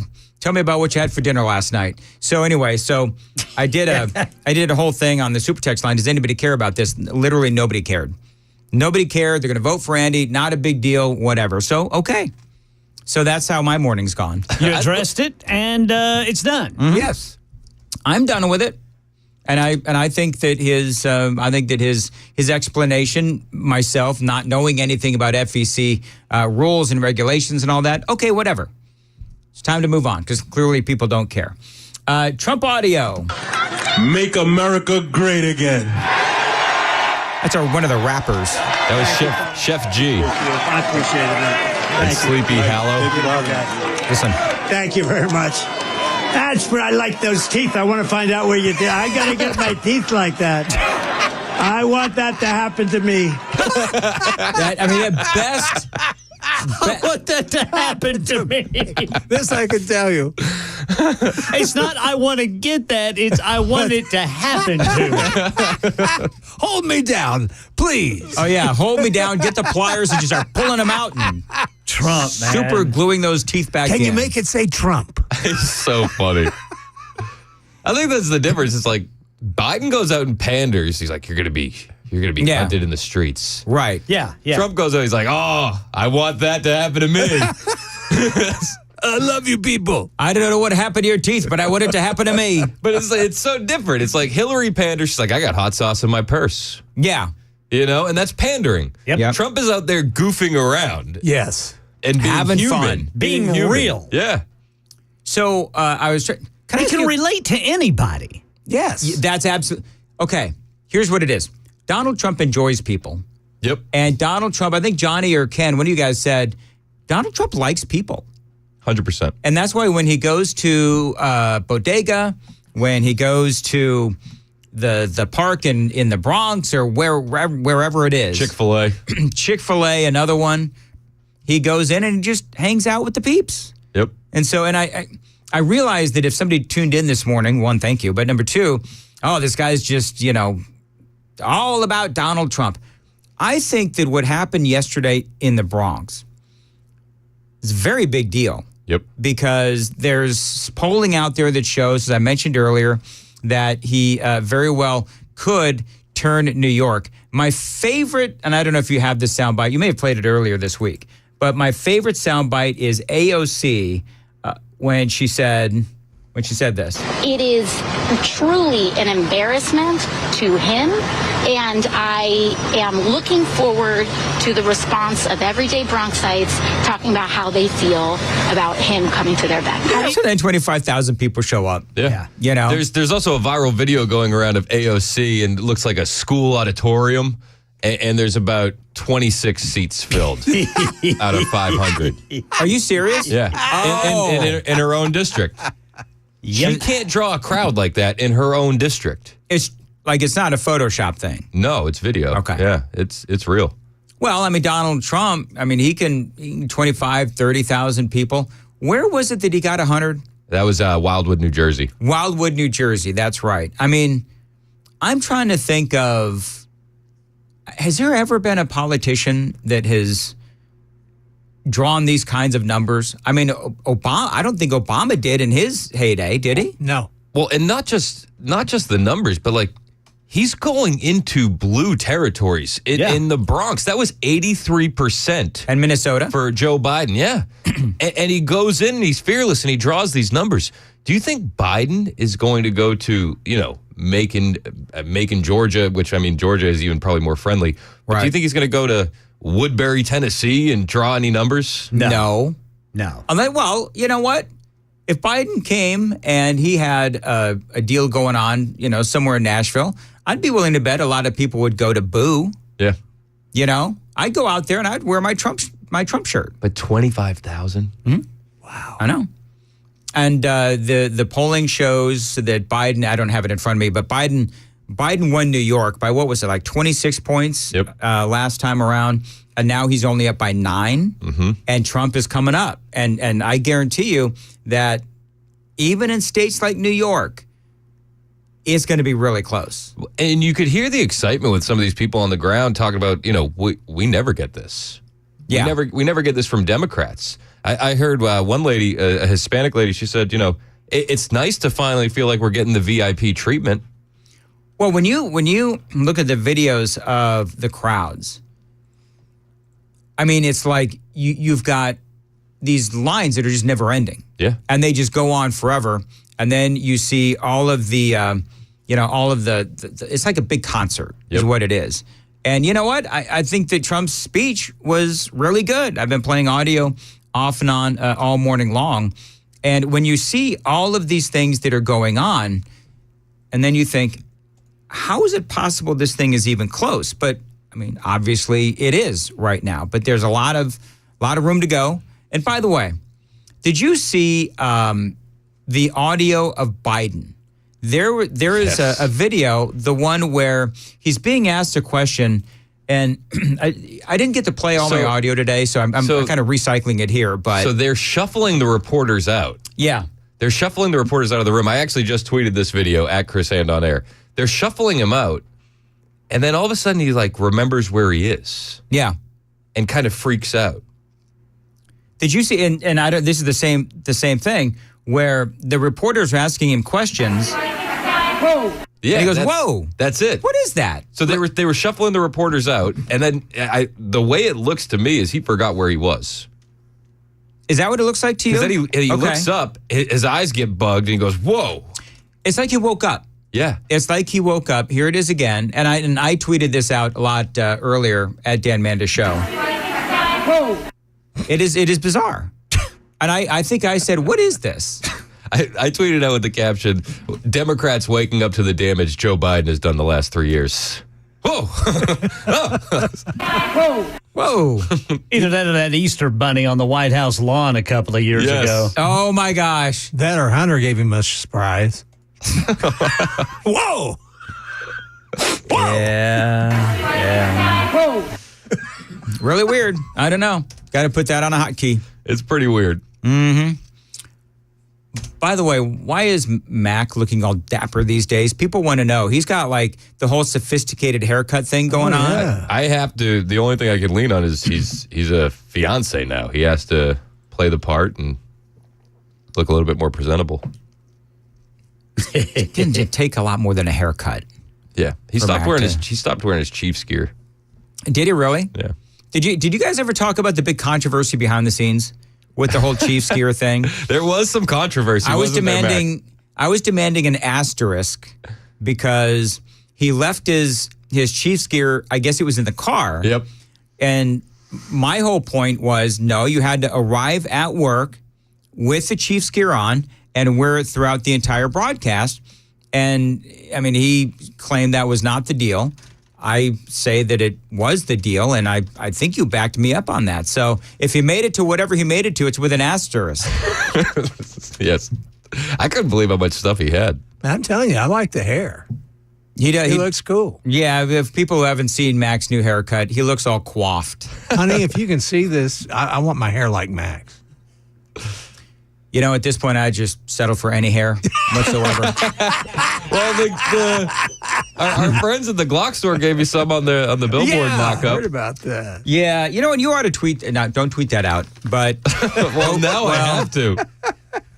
Yeah, if you want to tweet it out, go ahead. Okay. But the Glock store did a mock-up of, you know, we were talking yesterday about the whole billboard fiasco with my shiny head, and so they came up with like a mock picture, and they've got me with, I don't know, it's like alfalfa hair or something. Yeah. I don't know what it is. It looks like you know those wigs where the visor's built into the wig? Yeah. It looks like that if it didn't have the visor.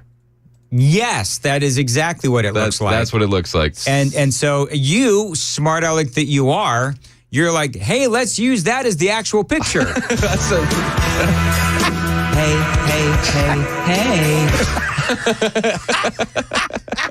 That just makes it sound so much worse.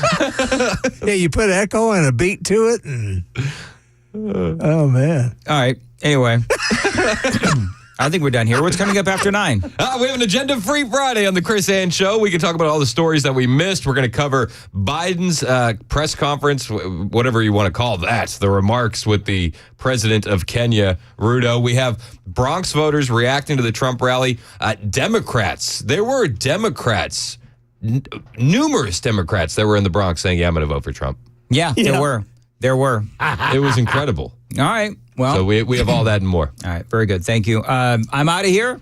8:52. Remember the heroes this Memorial Day weekend. I'm going to tell you about my buddy Paul Winkler. So who do you trust when it comes to your money? Now, me, I turned to Paul Winkler years ago, and I still use him today. Dan Mandis here. And a lot of these folks, these other financial folks, they always tend to say different things, but those same people all have something to sell. So, of course, they're pitching their own products. And an example that Paul likes to use, if you worked for a car company, wouldn't you say that your car is the best? Well, it's the same thing with banks and insurance agents who sell investment products. Paul Winkler is only going to look out for your best interest, and he's not going to try and sell you something. He's actually going to teach you about how to relax about money. Now, you need to know that I do get paid every time I do these commercials, but I wouldn't be doing them if I didn't believe in Paul and his guidance. And you will too when you call him for a free consultation. Tell him I told you to call 615-851-1950,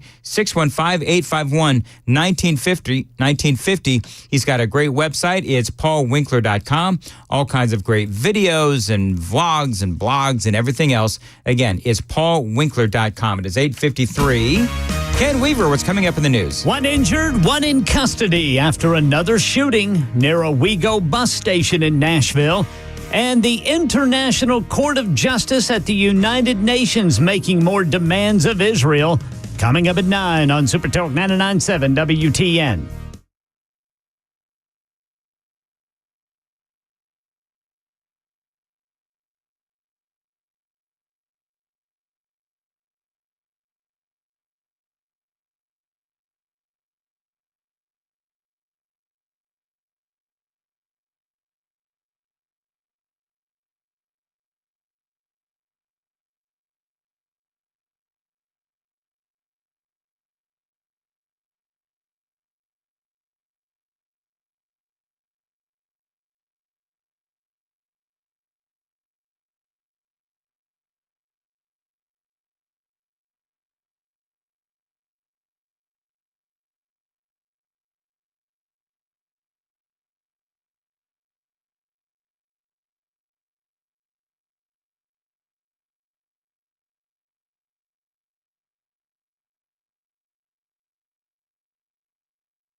.57, Nashville's Morning News on Super Talk 99.7 WTN.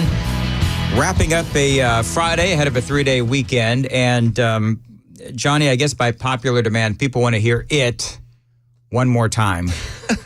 The super texters just simply will not leave me alone. Angie said no. Was that Hey, Hey, Hey for that song? Lord, I did not know that. Y'all have a great weekend. Hey, hey, hey, hey. How in the world did Angie not know that that's for that song? See, everybody thought it was Fat Albert. I don't think it was that's Fat Albert. I don't think that was Fat Albert. Yeah. Yeah, all right. Well, and people are joking. Hey. People are joking about the Dan Mandis Chia Pet from the billboard that isn't going to be. When are you going to tweet that out? I'll tweet that out right as we get into commercials on the SuperTalk account. I'll keep it official. Are we done? Yes, we're done. We're done. All right. Ken Weaver's up with the news, and then it's Chris Hand. Have a great weekend. We'll see you Monday. Tuesday.